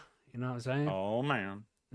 But yeah, Okay, member of the month okay. tomorrow. The winner for Planet of the Month. We'll get all that figured out tomorrow on the 1st of the month. Yeah. And if you want to find out, if you can't wait until next week's Cannabis News and Events where we tell you about this stuff, then join the forum and you'll find out right there tomorrow on the 1st of the month. Yes. But yeah, man. And just a quick shout out to everybody who joined us for the Patreon session on Friday as well. That was a good session. Thoroughly enjoyed. Yeah. Mm-hmm, mm-hmm. And So- I hope everybody in the U.S. is enjoying their holiday weekend. Yes. Likewise, also the Canadians. Yes, and in the Canada. Yes. You know what I mean? The Canada. You know what I'm saying? The Canucks. That's right. Yeah, man. It's a good one. So, oh, look, Viking will be spoiler alert. Said this month's member of the month is well deserved one. Gosh, spoiler alert, Viking. Gosh. Yeah. Let's go to the smoke Donna break before Summer. Viking ruins it. Let's break. go. There we go. Smoke break. Smoke break. I was going to talk about something intriguing about. Man, I've been watching this shit. Oh god, this shit about fucking how many dimensions there are and all this. Oh boy. Oh, it's just been Going blowing down my that mind, rabbit man. hole. Yeah, it's been blowing my mind. Well, I've been down the rabbit hole before, but I can't understand what the fuck they're saying when they say these things. So it's a rabbit hole I revisit often, and it just baffles me, man, about how I don't all these understand different dimensions work and how we could essentially be living on the 11th dimension, but we can only perceive the first, second, and third plus time, and we just can't understand the other levels. You see, even as I'm saying it, it makes no sense, right? Do we want to? Is my question. It doesn't matter if we want to. Are we?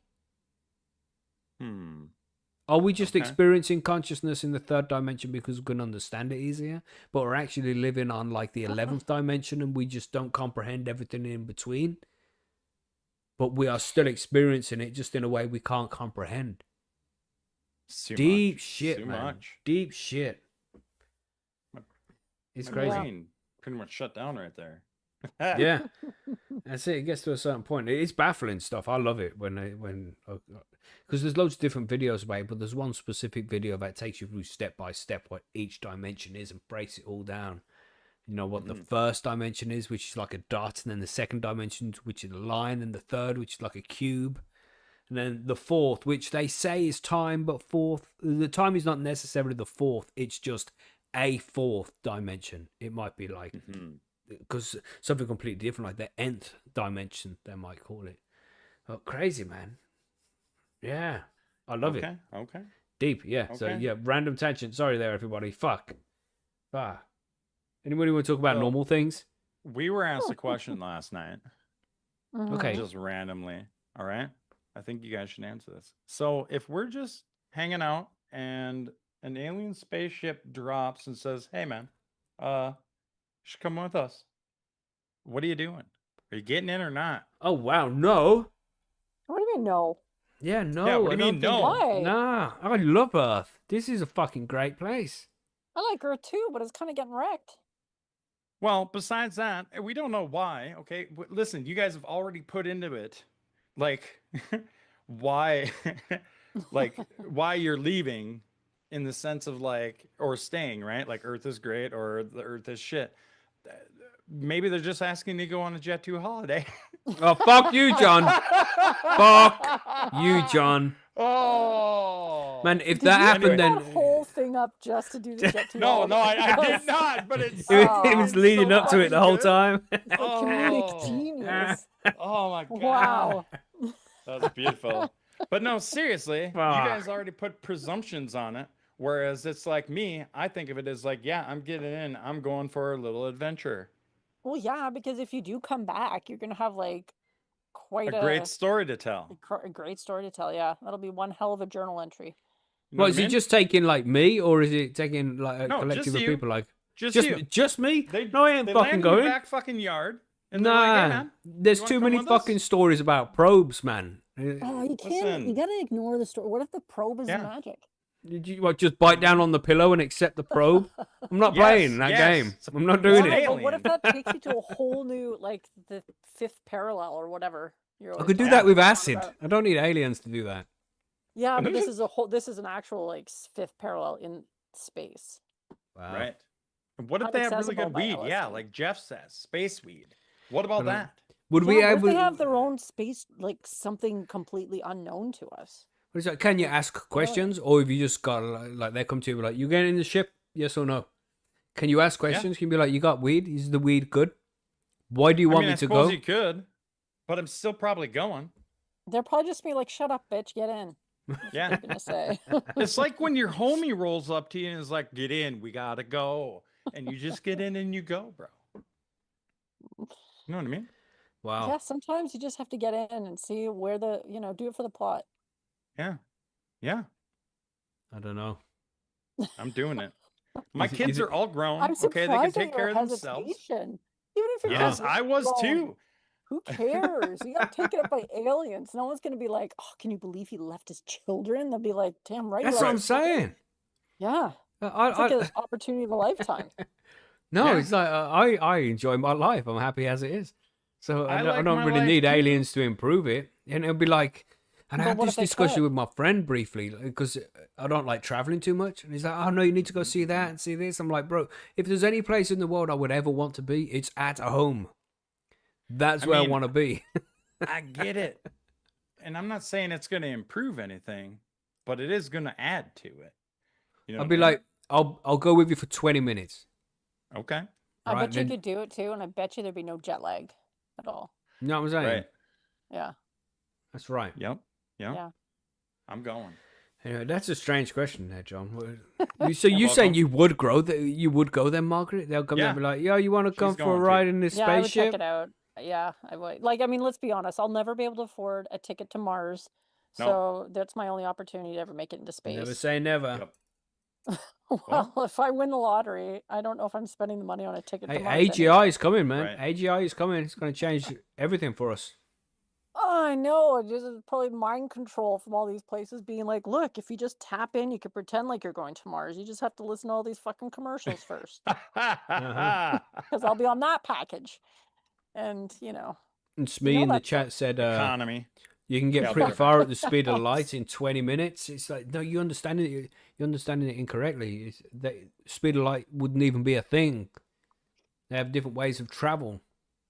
Speed of light is Right. inefficient. It's too slow. So the aliens would be like, yeah, Macky, we'll be back in 20 minutes. Come on in.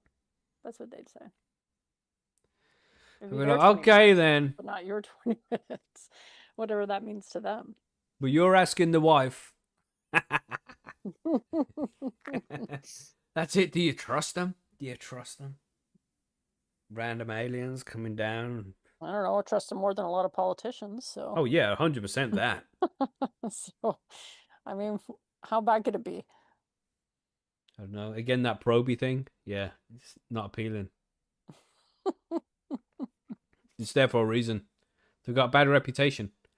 You know? They do. Who started that? Allegedly. Who started that reputation, though? Yeah, it's Right. weird, isn't it? Who started that story? Who was the first don't one know. who claimed the probe? Barney Hill? You reckon who is Barney Hill? Oh, yeah, I that's mean- deep. Do you know Betty and Barney Hill, right? No. mean, Yeah, you got to really be into UFOs to know them guys. I Oh. think I know who you're talking about, but yeah.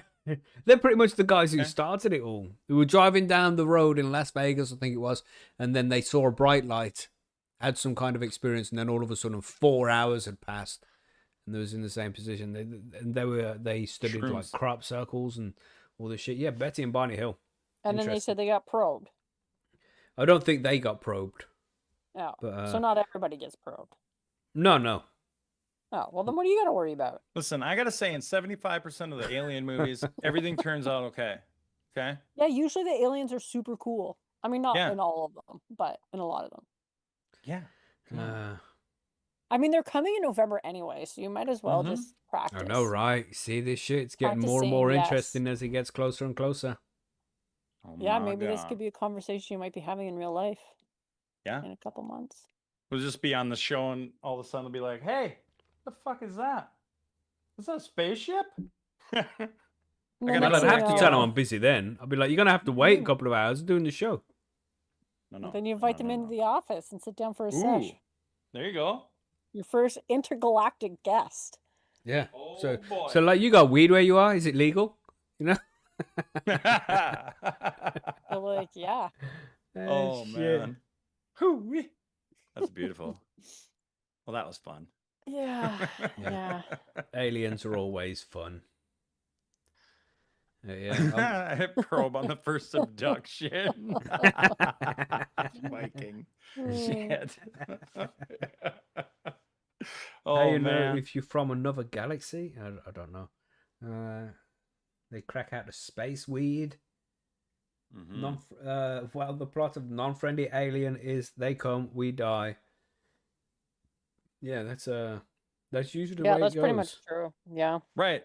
Like according to Apart from all the- the things, they're No, gonna either you're gonna die either way. So either you get on the thing and die, or you die. According to everybody's, they're gonna kill us. Do you remember that movie Signs with Mel Yes. Gibson? Spoiler alert, Yeah. everybody, but it's been a fucking while. Yeah. And 30 the years. aliens come along Jesus. and they land here and they're allergic to fucking water. Did you not arrive and be like, oh, that planet's 2/3 of the highly toxic substance that melts our Right. flesh? We shouldn't go down there. What the fuck? You know, the water falls from the sky sometimes. What Maybe they don't the have fuck? water where they live. Yeah, maybe they don't. Damn. No, because it's toxic. They wouldn't want it. Right. Still, Right. decent movie. I like that Spaceballs was movie. a great movie, by the way, Yes. Robert. Mm-hmm. Anyway, good times. So do you Okay. need to go get a drink or anything, Margaret? You good to go? No, I'm good. Let's do this. Let's do it. Oh, okay. Let's go straight into then. The Grow Guys, Listener Mouse Special. Let's go. Where's my mouse cursor? Here we go.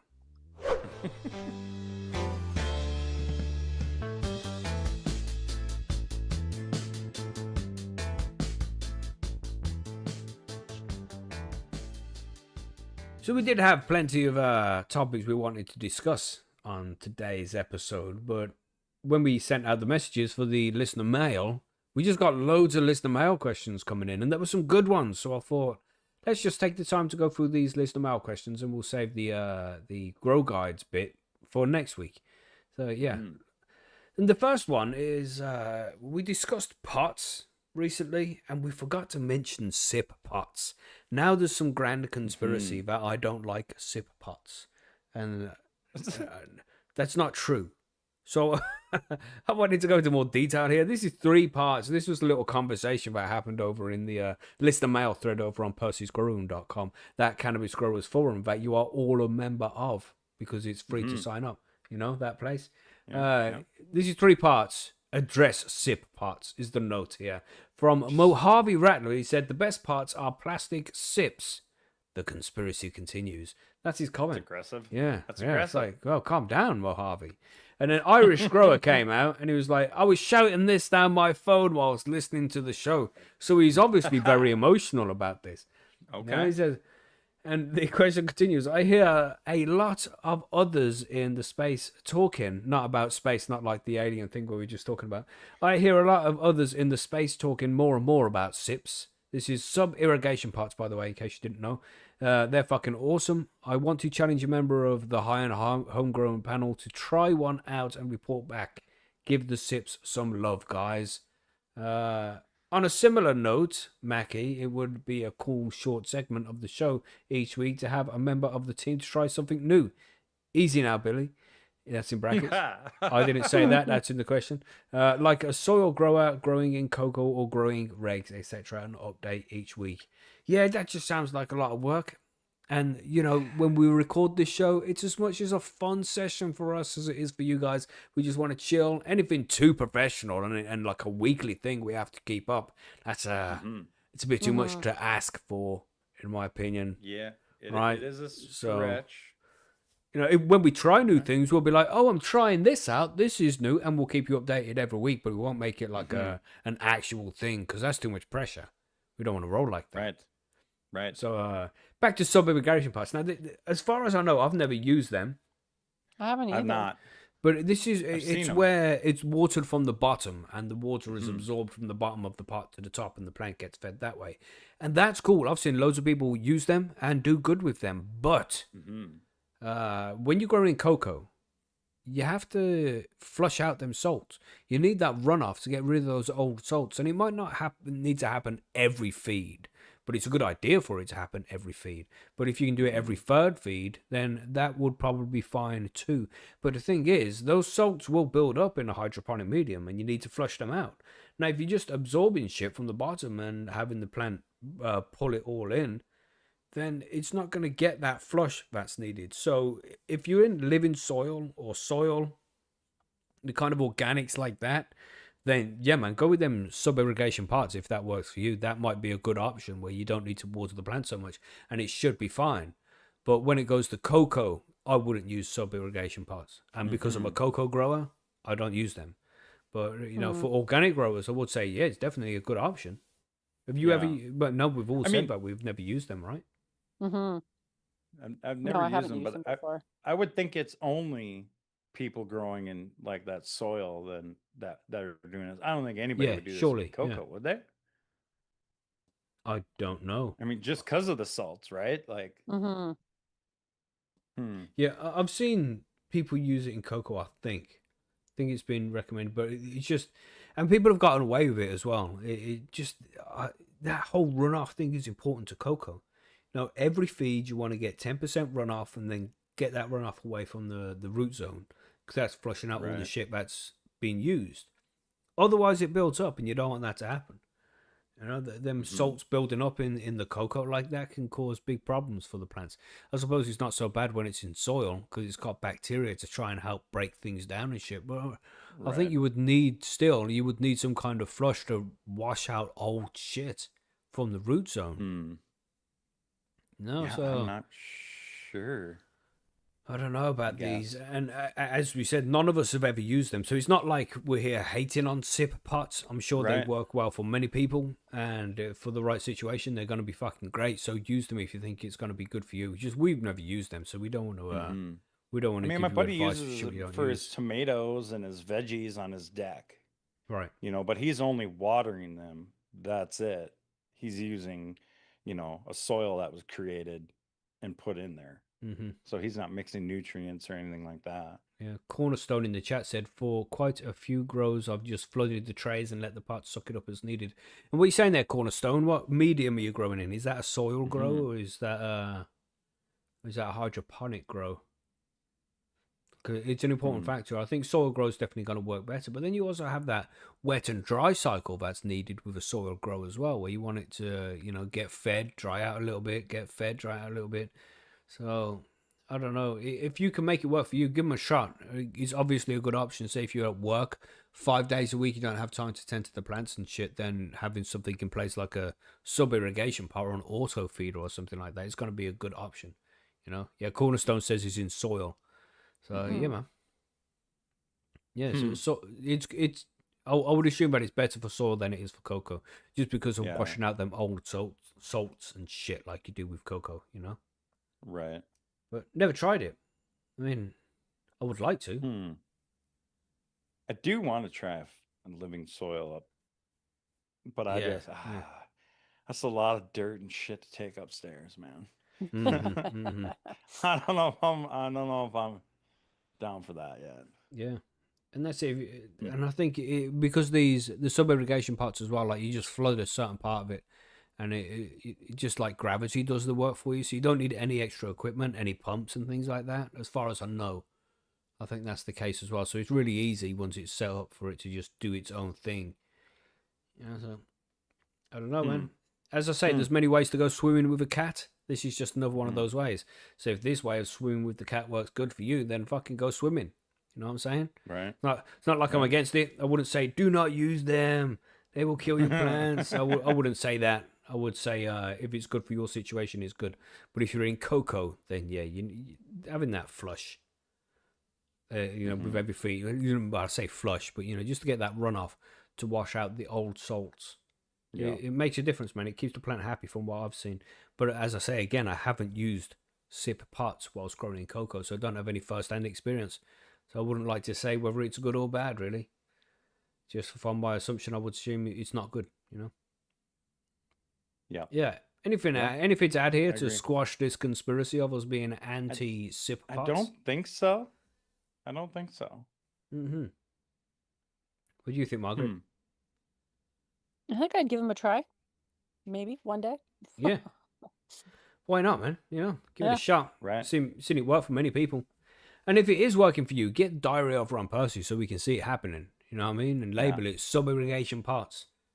Let us know what's going on there. That would be cool. I think somebody's got a DIY one over there, don't they? Maybe. There's a lot of diaries going on. Yeah. It's hard to keep track sometimes. But yeah, good question. And yeah, as I said before we started here, we got loads of questions from you guys this week. And just to shout out to you all for sending in all the questions. We appreciate it, man. We prefer to cover things that we know you want us to cover, So even though it's good to cover these different questions for 10 minutes and shit, we prefer to cover questions from you guys. So if you do have any, even if you think it's a stupid question, send it in. There is no stupid question, only the one you don't ask. You know what I'm saying? What the fuck was written in Satan and Chinese water torture butt chugging for the win? Who added that? What? What was I don't know. That's what's written in the comment there. See, Macky, it's not just the Yanks using sips. Reclaim your soul from the fabric, Satan and his Chinese water torture. Yes. You see how deep this conspiracy goes? This is deeper than adrenochrome. Yeah, we're moving on to the next question before we get flags. Gosh. Anyway, from Free Nugs, couple of questions for you guys this week from Free Nugs. Thanks for the questions, bro. Are there any bro science tips that you guys can think of that beginners should be aware of? Being a beginner myself, I want to make sure to steer clear of any of that hubbub. So he says, man, there's so much fucking bro science out there. There's so much. There is, but like, Can you bring any of it to mind? Because I can't at the moment. Yeah, one I of them, can't either, and it's because I push it out of my brain, I think. No. one of them specifically is planting autos into their final pots. I don't think that's necessary. I think starting them off in a small Yeah. plot and transplanting them before they start to get root bound is a fine way to go. That's one. I mean, there's so fucking many bits of bro science with growing cannabis. Like there's these things Yeah. called sip pots. Don't know if you've heard of them. But you know, yeah, Oh, there's one from Operation Annihilation. You can't top autos. Bullshit. Top the fucking autos. They'll be yeah, happier top for 'em. it. Top the autos, man. So much bro science. That 24 hours of darkness before you harvest, as far as Yeah. I've seen throughout all the grows I've Flushing. done, bullshit. You know, it's flushing is. Let's not do that one. We discussed that last week. Gosh, Yeah. that's. But yeah, there's loads, man. Orange pistils, that's a good one there, Smee, as well. Is when you look at your planting, it's got orange pistils. It means it's done. There's loads of different reasons why pistils will be turning orange. You know, it might be damaged. You know, when you brush past it, you might damage some, and getting pollinated is another reason why they turn orange. Being overfed phosphorus, that's another reason why they turn orange. So looking at pistils to decide if your plant's ready for harvest or not is Right. that's bro science, man. You need to check the trichomes for that. Don't mess about. What other ones? What else we got? Man, I don't even know. I don't know. One of the worst ones was. Sounds too good to be true. Check first. That's right. Yeah, yeah. Remember that whole towards the end of the grow, put a nail in the stem. I do remember us talking Yeah, about remember that one? That's bullshit. Then there's putting ice on the medium. Yep, Then correct. that's bullshit as well. There's so much of it, man. The thing what you want to do, if you hear any of this bullshit, don't listen. All right, you want to grow your photo periods on 18/6 for veg, 12/12 for flower. Keep it simple as possible. Standard run. Don't go fucking crazy. No extra dark cycles. Don't try this gas lantern technique or any of this bullshit. Keep it absolutely fucking VPD, simple. Smee You know? says. VPD, don't get me started on that one.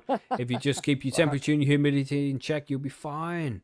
Well, people stress about this whole VPD thing, Yeah. There's so much, man. The best recommendation when you first start growing as a beginner is just keep things as simple as possible. Simple. Yeah.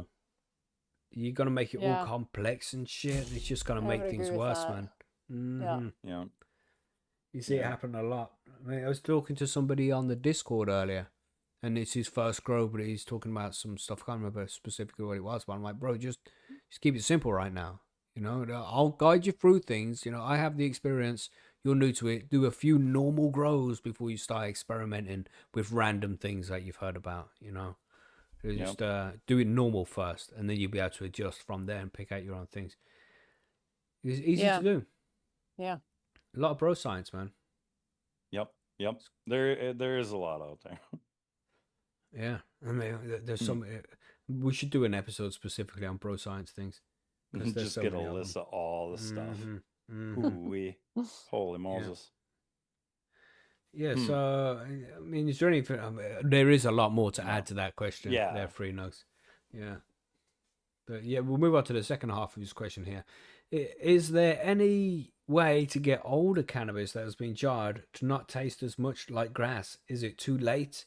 I've been holding on to some bud from last year and it still tastes pretty grassy when I smoke it.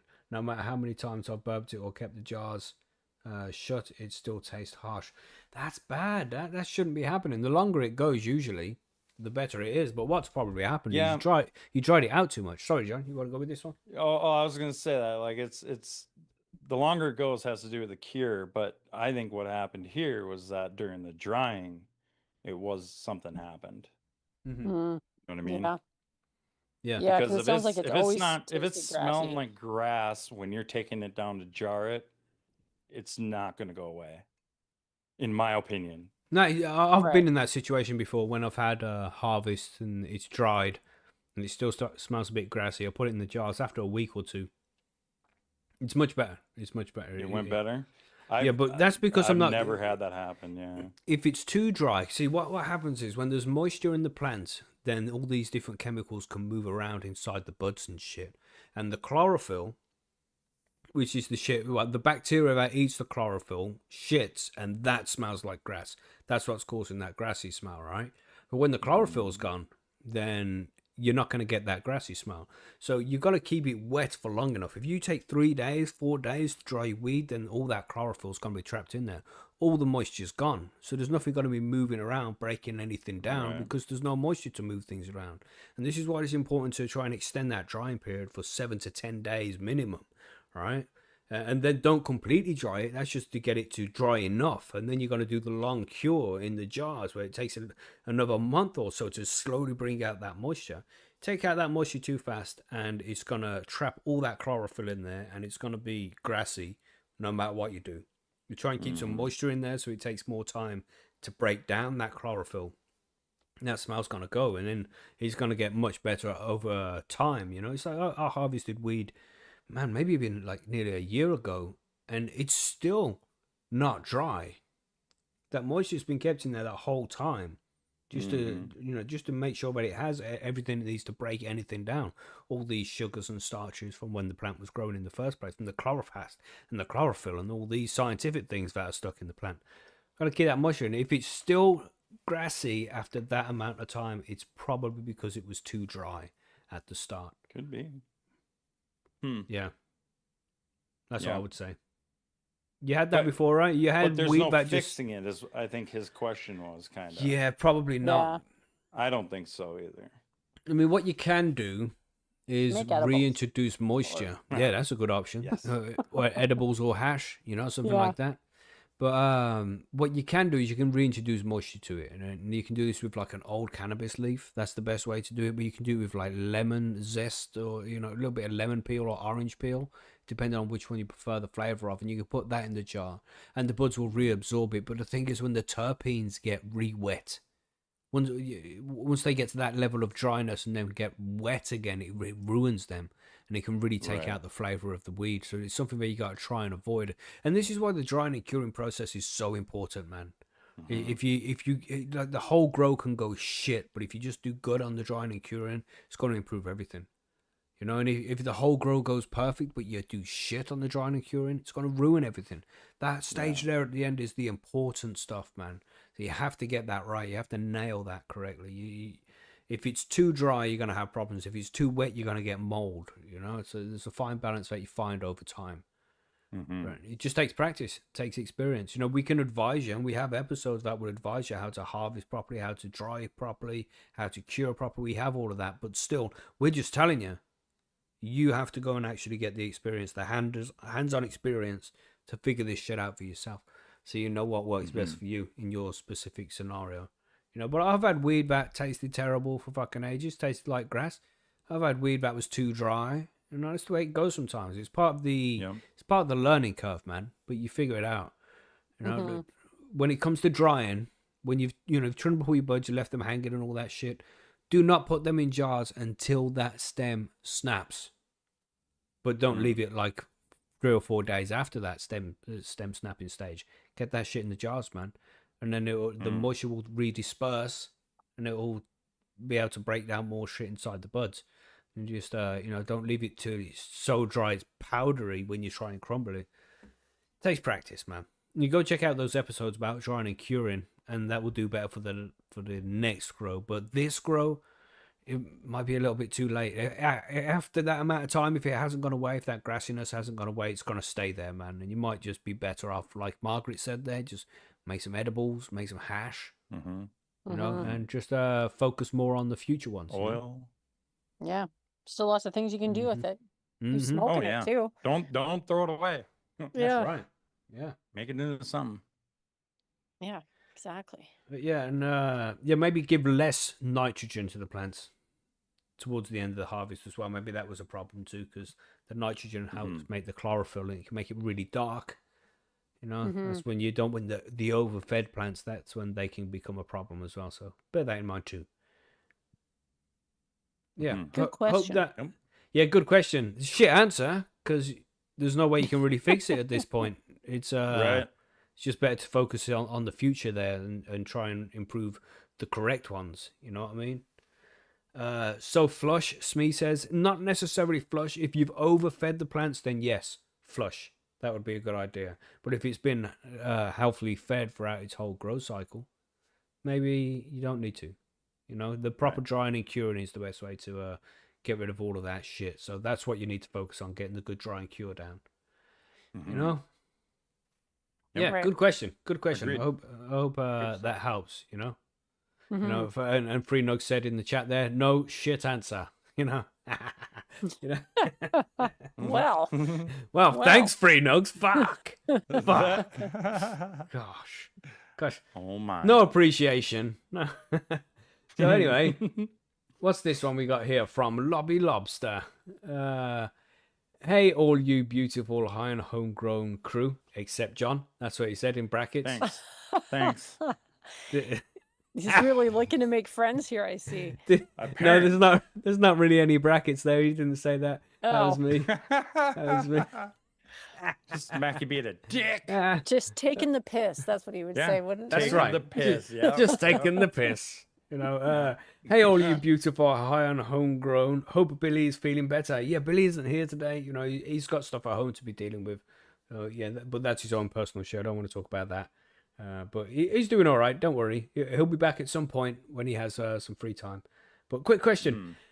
Have any of you ran under canopy lighting and seen any increase in yields? Seen a diary with it running. Can't remember what the member was. Sorry. That said it did. Just wonder if anyone else had experience with this. Also, will we soon be getting a section on the show for Viking to update us on Farm Simulator? Now, just want to address the last bit of that question there.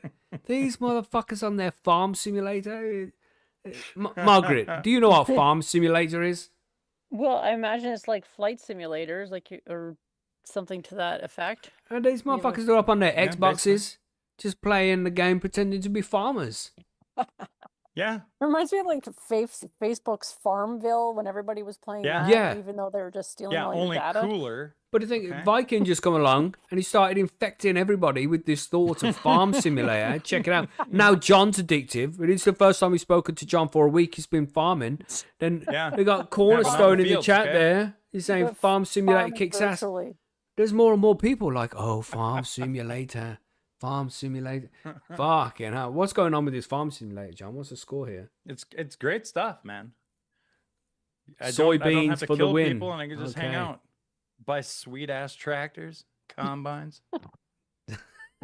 See, So I I mean- was driving my combine the other day to a field, like I really was, right? Oh. And then all of a sudden, because I'm playing on the Waseca, Minnesota map, a freaking car comes down the fucking highway, clips my combine, dude. My combine goes in the air, upside down into the field. I'm like, Jesus. do cars go that fast? And do they know how big a combine is? Like, Jesus, what the fuck? That's crazy. Yeah. Well, there you go, yeah, everybody. Viking's on the logging. He's done with farming. He's just logging now, cutting trees and shit. Oh my gosh. Yeah, He's so up in Canada now.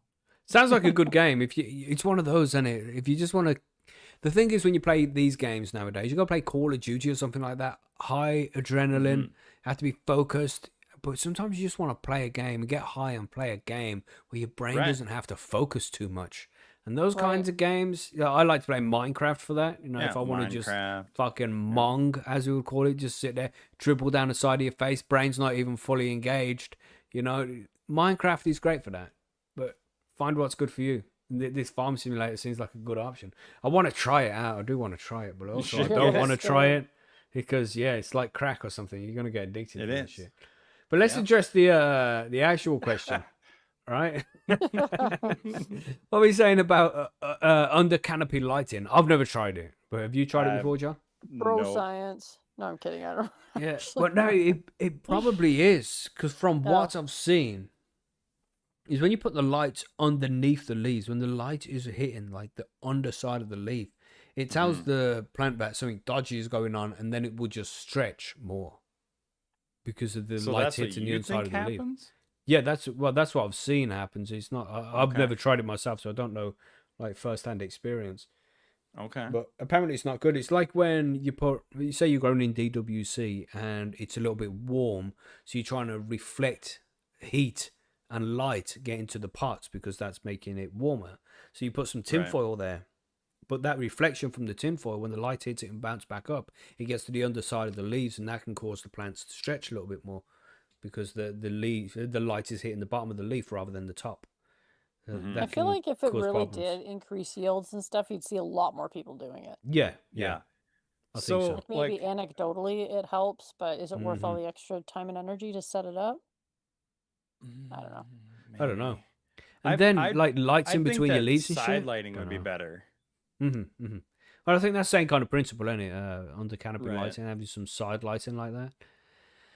But yeah, you just need to have good lights and good training in the start. You know, if you properly Yeah. trained your plant out and kept the canopy reasonably level, you won't need the side lighting because everything is pretty much getting as much light as it can get Right. anyway.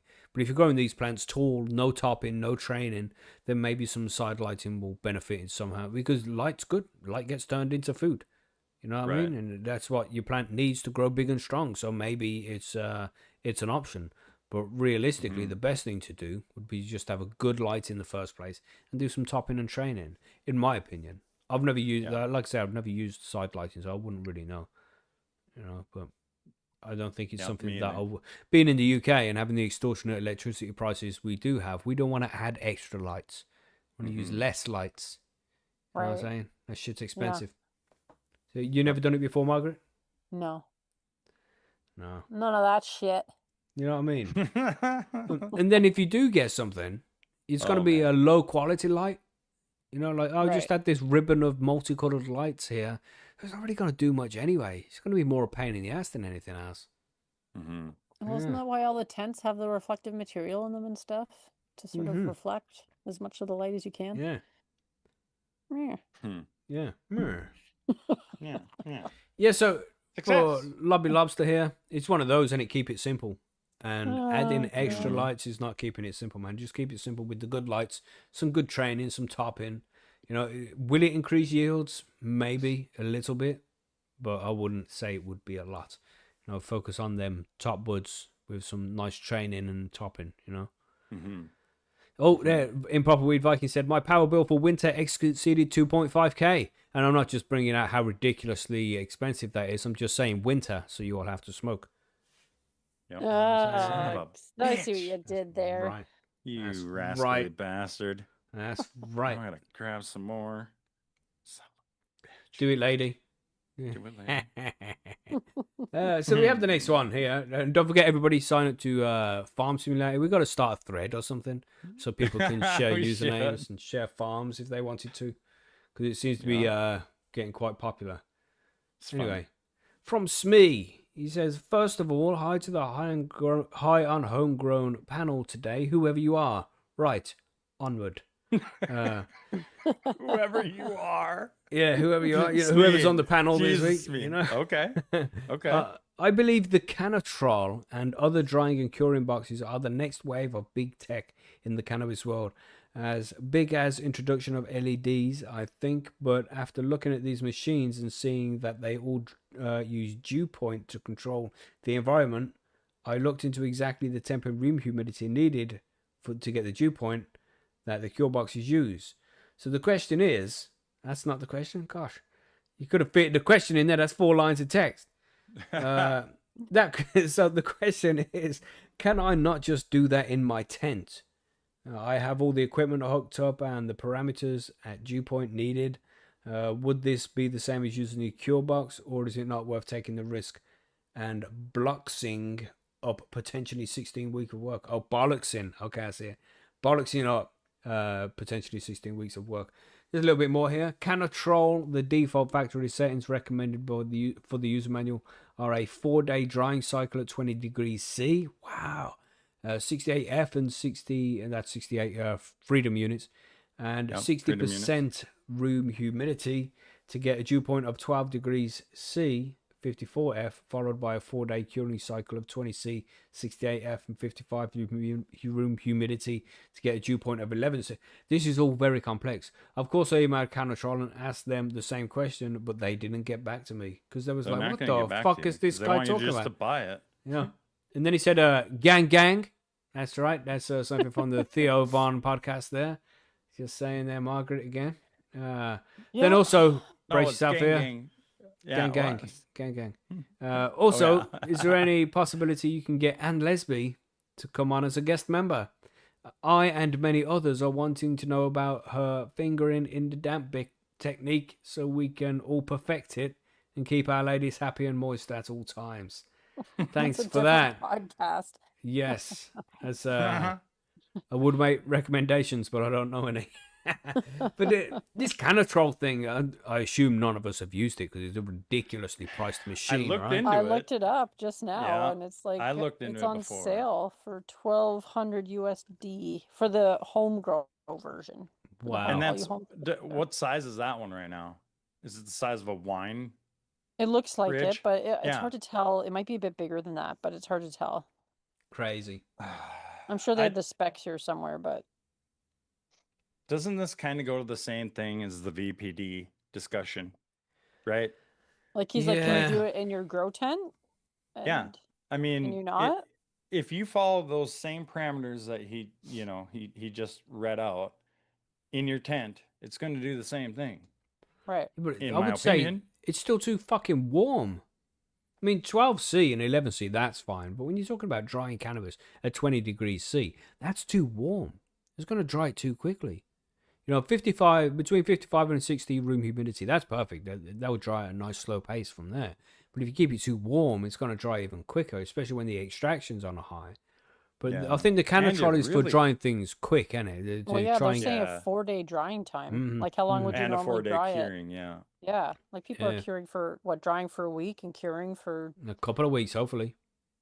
I guess, Yeah. drying for 10 days maybe, give Yeah. or take, and then curing Mhm. for another couple of weeks or more. Sometimes a Yeah. lot more. Yeah. I don't know. To me, Yeah, this Canatrol thing could be the next innovation, or it could just be more capitalist shit we don't need. Yeah, it's too much. It Sliver cost powder. it for a home grower to spend $1,200. $1,600. Yeah, It's So, 16 I mean, yeah. for a set it and forget it type of thing, sure, right? I guess I can get behind it. But I don't know. I've 4 days at that. Man, that's too Nah. fast for a dry, man. And Yeah. I'm like the heat, the temp, like when I'm drying, depending on what time of year it is, I might swing up to that 68, or 20C, but it'll come back down. It's not a constant, you know what I mean? And Yeah. like Jeff says, you're getting close to that mold issue. Mm. You don't want to be touching that. Mm-hmm. So Yeah. yeah. I would just say for any home grower, it's just not necessary, man. Don't even fuck around with this thing. It's far too expensive, and it's just far too unnecessary. Yeah. In my opinion, anyway. I you agree can, with that too. I think you can it's just Yeah. try spending a and lot of cure money. normally. Yeah, Mm-hmm. it's crazy. Yep. And you want to try as cool as possible as well. You want to get down to like the 10, 11, 12 kind of degrees because the warmer it is, you have all these different terpenes, right? And all these different terpenes will evaporate from the buds at different temperatures. Some are more volatile than others.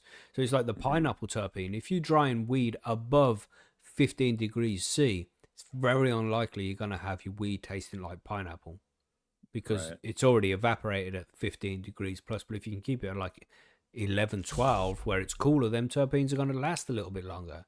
Mm. They're not going to evaporate. So you're more likely to experience the flavors that, if you have a pineapple chunk and you want to try and get the pineapple flavor, you got to try and dry it at a lower temperature so the terpenes don't evaporate. Mhm. I know there's something to consider. Now, the Canatrol can keep those terpenes alive for longer because it can dry at cooler temperatures. You got more control over that, then maybe that's an option. But for the price, I don't know, man. Yeah, it's a lot. No, It's too much not for money. me. Mhm. Yeah. You can MacGyver something for a lot less money than that. Mhm. Oh It yeah. will work probably just as well. And somebody in the chat too was saying that it only holds 8 ounces Yeah.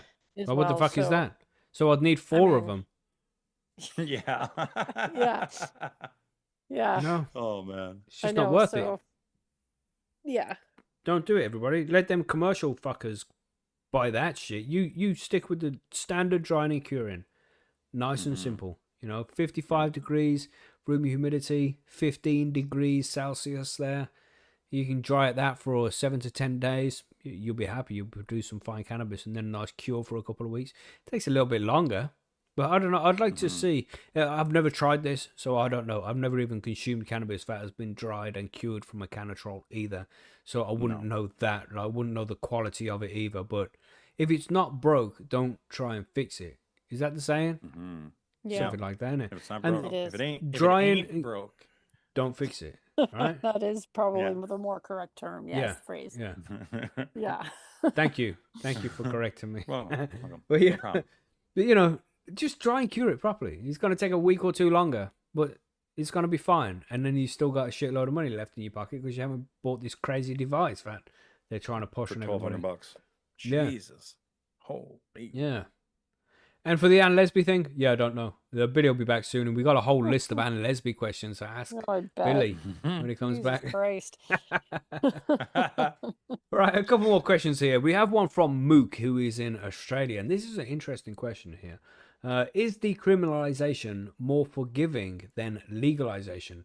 Given how the US and Canada fucked up their green rush, the race to the bottom, where pounds now cost as little as $400 in Denver, is it better to give home growers the right to grow over the trust fund chads and their million light mids in the legal market? Decriminalization makes it okay for us. Legalization sees corporations enter the fray. Thoughts and opinions, please. Cheers from Australia. John, you got something to say about this? What do you think? Well, I'm going to say this again. This totally went to the big guys, what he's talking about here. And you're forgetting the people. Okay. So, okay. I think they're both good in the sense of it handles both sides of it, right? So like for us to have it decriminalized so that everybody can grow it and you can do your own thing, awesome. But what about the people who can't, that live in New York in a 30-story high rise that can't grow their own or whatever? They have to have somewhere to go, right? And then you have the small businesses, the mom and pops, which there are none left in Denver, from what I understand anymore. There's no micro businesses left because they get bought out by the big corporations and stuff, or pushed out. Yeah. Right. Yeah. So we kind of have to have both, in my opinion. Otherwise, you're leaving out a lot of people who would use, but if they can't grow it, what are they going to do? You know what I mean? Where are they going to have access to it? Yeah. So that's kind of my opinion. I don't know. I think you kind of need both almost. I just think, for me personally, I think legalization is the way forward. Decriminalization's cool. I don't think anybody should be prosecuted for it, but I think people should be able to step into the free market and start a business with cannabis if they wanted to. Yep. That's how this capitalism bullshit was supposed to be taking part in actually works. But when they put restrictions on the free market, it causes problems. And I think decriminalization still leaves it in the hands of criminals. This is where we see them cartels and shit. So what, you're going to say the cartels? Okay, you can just grow as much as weed as you like and sell it to everybody. We won't test it to make sure it's safe. We don't care if there's mold in it or anything like that. It's on you. You go do your thing. That's not going to be cool, man. You know, legalization puts some kind of restrictions in there to make sure that the cannabis is safe for the consumer, and it's not going to children as well. I think that's the best way to legalize and regulate properly. Is the best way to do it. It's just when it gets over-regulated, you know. Yeah. This they fucked up the green rush with the race to the bottom. Now this race to the bottom thing, I don't know. I'm a little bit sensitive about it because how much does it really cost to create a pound of cannabis? How much does it really cost? It's a difficult question to answer because it costs me a lot more to run, to grow it than some giant corporation that has a 1 million square foot greenhouse and can grow at scale, which is why we don't have micro growers. I guess we have some here in Canada, obviously. Well, I've said this before. It's like, this is why we don't grow our own coffee. Coffee can be grown, but people don't do it because it's still cheap enough to get. To the extent where growing it would just be inefficient. And the only reason it's cheap, though, is because we exploit the labor on the other end of it. But that can be said for many other things. But still, of course, yeah. But and that will happen with the cannabis industry as well. That's just the way things go. But it's just I think cannabis needs to come to the point where it's legalized and properly regulated and cheap enough where people don't have to grow it. Like John said, some people can't. It should be an option. Right. Like growing tomatoes. You can grow tomatoes if you want to, but it's cheap to get them from the fucking shop, isn't it? You're getting decent ones, but you can still grow them if you want to. If you enjoy growing things, grow them. And that's the way it should be for cannabis. It's not like people should be forced to grow cannabis because of the price. It should be an option that people choose to do. You should be able to get cannabis at a decent price and not feel as if you have to grow it to save money or avoid the legacy market or anything like that. So I think the race to the bottom is a good thing. You know, as long as the quality stays good. If the quality stays good, it's good. That's always you the know? trick, it's because the not, though. quality That's- doesn't yeah. stay. It goes out the window because they're trying to grow for as cheap as possible, not As because they give fast a as fuck about the possible. end product. They're like, we Mhm. just need as much. But then what will as eventually cheap and as happen fast.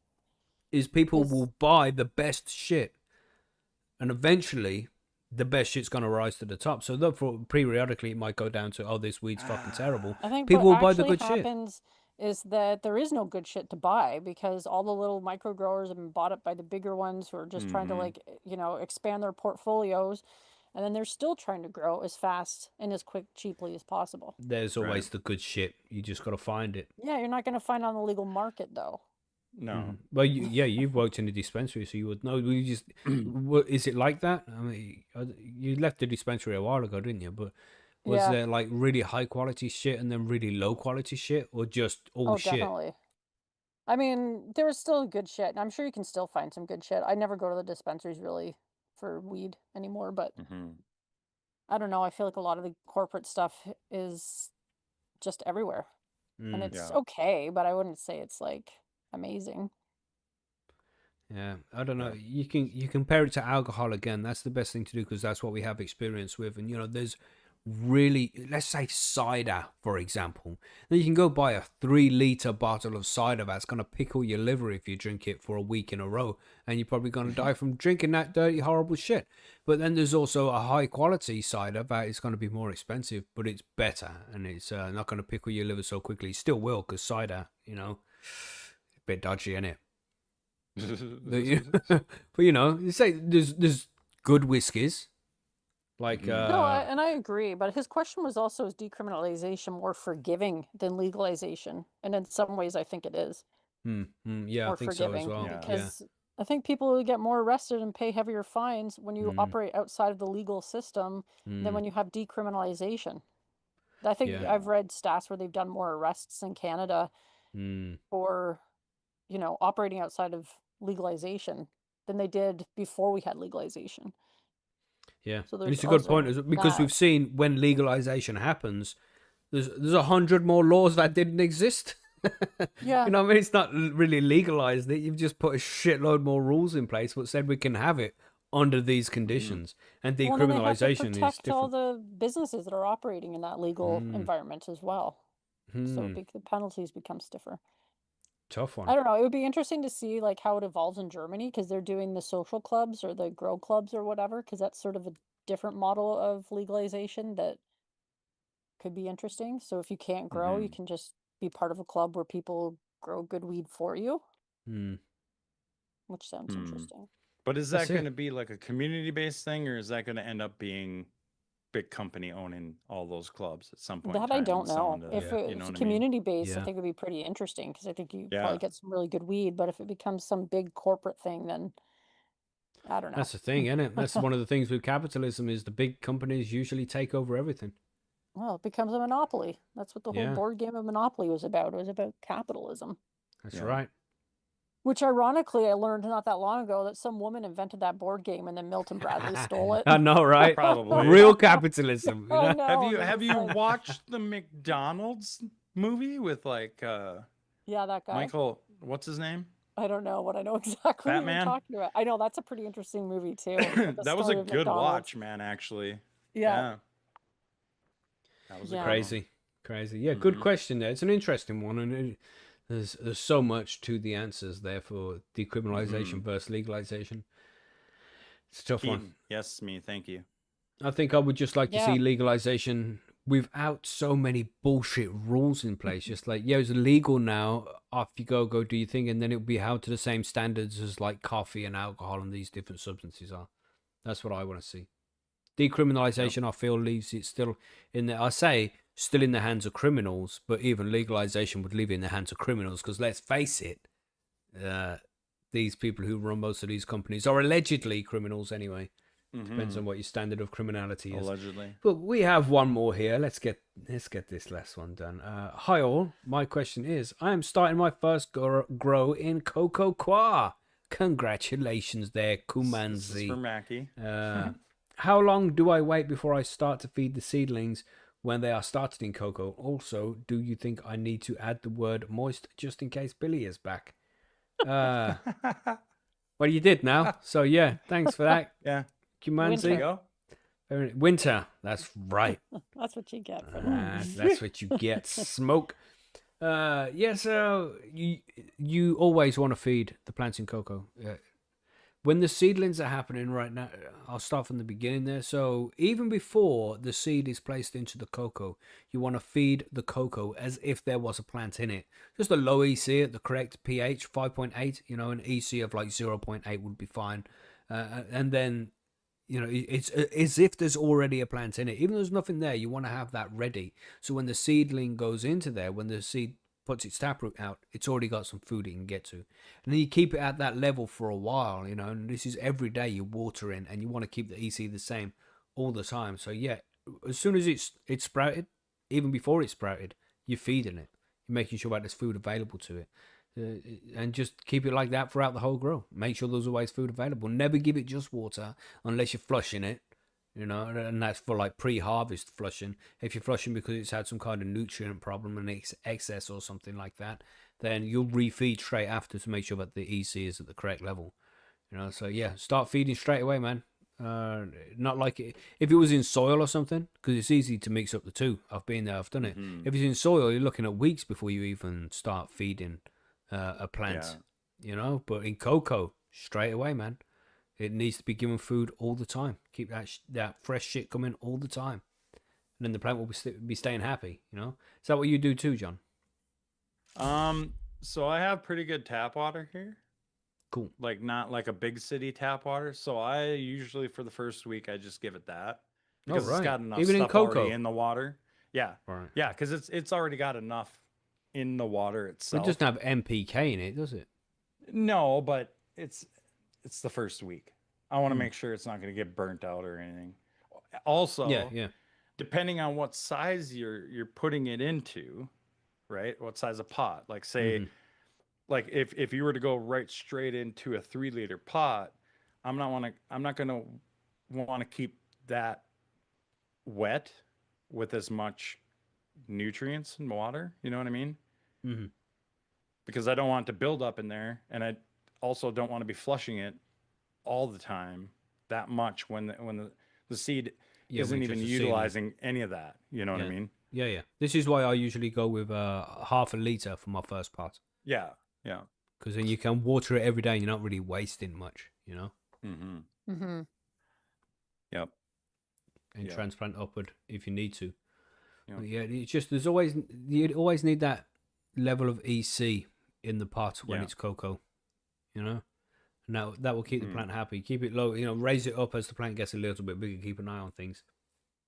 Monitor the pH and the EC to figure out if it's eating too much or not enough and adjust accordingly. But yeah, when you ask, when do you first start feeding in the cocoa grow? How long do I wait before I start to feed the seedling is what the question was, man. Straight away, bro. Straight in there. When you're watering it, feed it. Don't ever give it just water. It needs to be fed every time you water it, unless you're flushing it. So otherwise it'll cause EC imbalances and cause problems in the plant there. Every time, man. Yep. It's Good question, though. Yeah, it's a good question. It's an important one because people, they get this confused. And as I've mentioned before on the show, when I first started growing in cocoa, I was supposed to go to soil. I was like, going to go grab a bag of soil and start growing in soil. And then I did. And then the plant was looking like shit. And I figured out that I'm actually growing in cocoa rather than soil. But treating it like it's a soil grow. And yeah, that was the wrong way to do things. You have to, cocoa is completely different. Looks similar, for sure, but it's completely different. You have to properly pH that shit for 5.8. You have to feed it every time. Don't let it dry out. Like when it's in soil, you're doing this wet and dry cycle. It's not that for cocoa. Got to keep it wet all the time. Water every day, twice a day if you can. Keep that EC balanced out, you know, and according to whichever, you know, start at 0.8 to get up to 1.0, then 1.2. And depending on how big the plant is and what you're feeding it, it depends on the plant as well. You have to figure that out for yourself. What level's good? Some people go up to 1.8, 2.0, you know, really high feeds. Depends on the plant. This is all shit you figure out as you go along. Give them. That's it. If they're asking for it, yeah. You know, you just monitor that EC. When you water it, check the runoff. And if you're feeding it and the EC of the water as you're feeding is 1.0, for example, but the runoff is coming out at 0.8, it means that you can bump up your feed a little bit there. But if you water it at 1.0 and it comes out at 1.2, it means you need to drop the feed down a little bit because it's not eating as much as you're giving it. It's eating, it's eating less than what you're giving it, and stuff's being left behind. So we have a whole episode on EC and pH that breaks down that into more detail there. Yeah, man, it's a great way to grow. I love growing in cocoa. But damn, a lot of questions there. A lot of good questions. We appreciate that, everybody. That was a big one. Yeah. They were good questions. Special. I like that.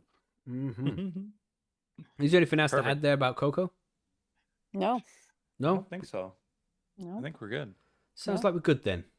Let's go to the outro. It feels weird now to be like, oh, let's go to the listener mail, because that's what we usually do. But it's like, that was all listener mail. Okay. Nice one, everybody. Thanks for the questions. We appreciate it. And let's go to the outro. Do it. That's right. Fade in the tune, nice and professional like that. Yeah, thanks for joining us, everybody. Hope you enjoyed the show. Hit the like button, subscribe, blah, blah, blah. YouTube stuff. You know? Yeah, that's it. God damn. Professional. Yes. Professional, yeah. And Very thanks for the questions again, everybody. We appreciate that, man. Loads of good questions there. So let's see if we can do the same next week. We don't usually get so many. Yeah. Yeah. Lots of good questions. Cool. All right. Success. Yeah. Success. All right. Goodbye. So, yeah. Goodbye, everybody. Anything else to add before we? Yeah. Margaret's got the munchies. She wants to go have a snack. Yeah. Yeah. Maybe a bit. Yeah. So yeah, good show. Hopefully Billy's back next week. Everybody message Billy on Instagram and be like, "Oh, you fucking dickhead! What are you doing? Stop playing Black Ops, right? And fucking get back on the show sometime, Billy." That's what you need to say to him. Farm simulator. Yeah, get off the farm sim. Gosh. Yeah. Oh God. Free Nug said thank you for the not shit answer. You know. Thank you, Free Nugs. Thank you for the not shit question. You know. Brilliant. Yes. Good times, everybody. Thanks as always for being here. We appreciate it. Don't forget to hit the like button, subscribe, share, all that. Sign up to Percy'sGrowroom.com. Blah, blah, blah, blah, blah. Yes. Yeah. Should we wave? Yeah. I'm waving. Let's wave. Two-handed. I'm waving. Goodbye. Goodbye, everybody. Bye. Bye. Bye. Bye. Do it, lady.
2 weeks.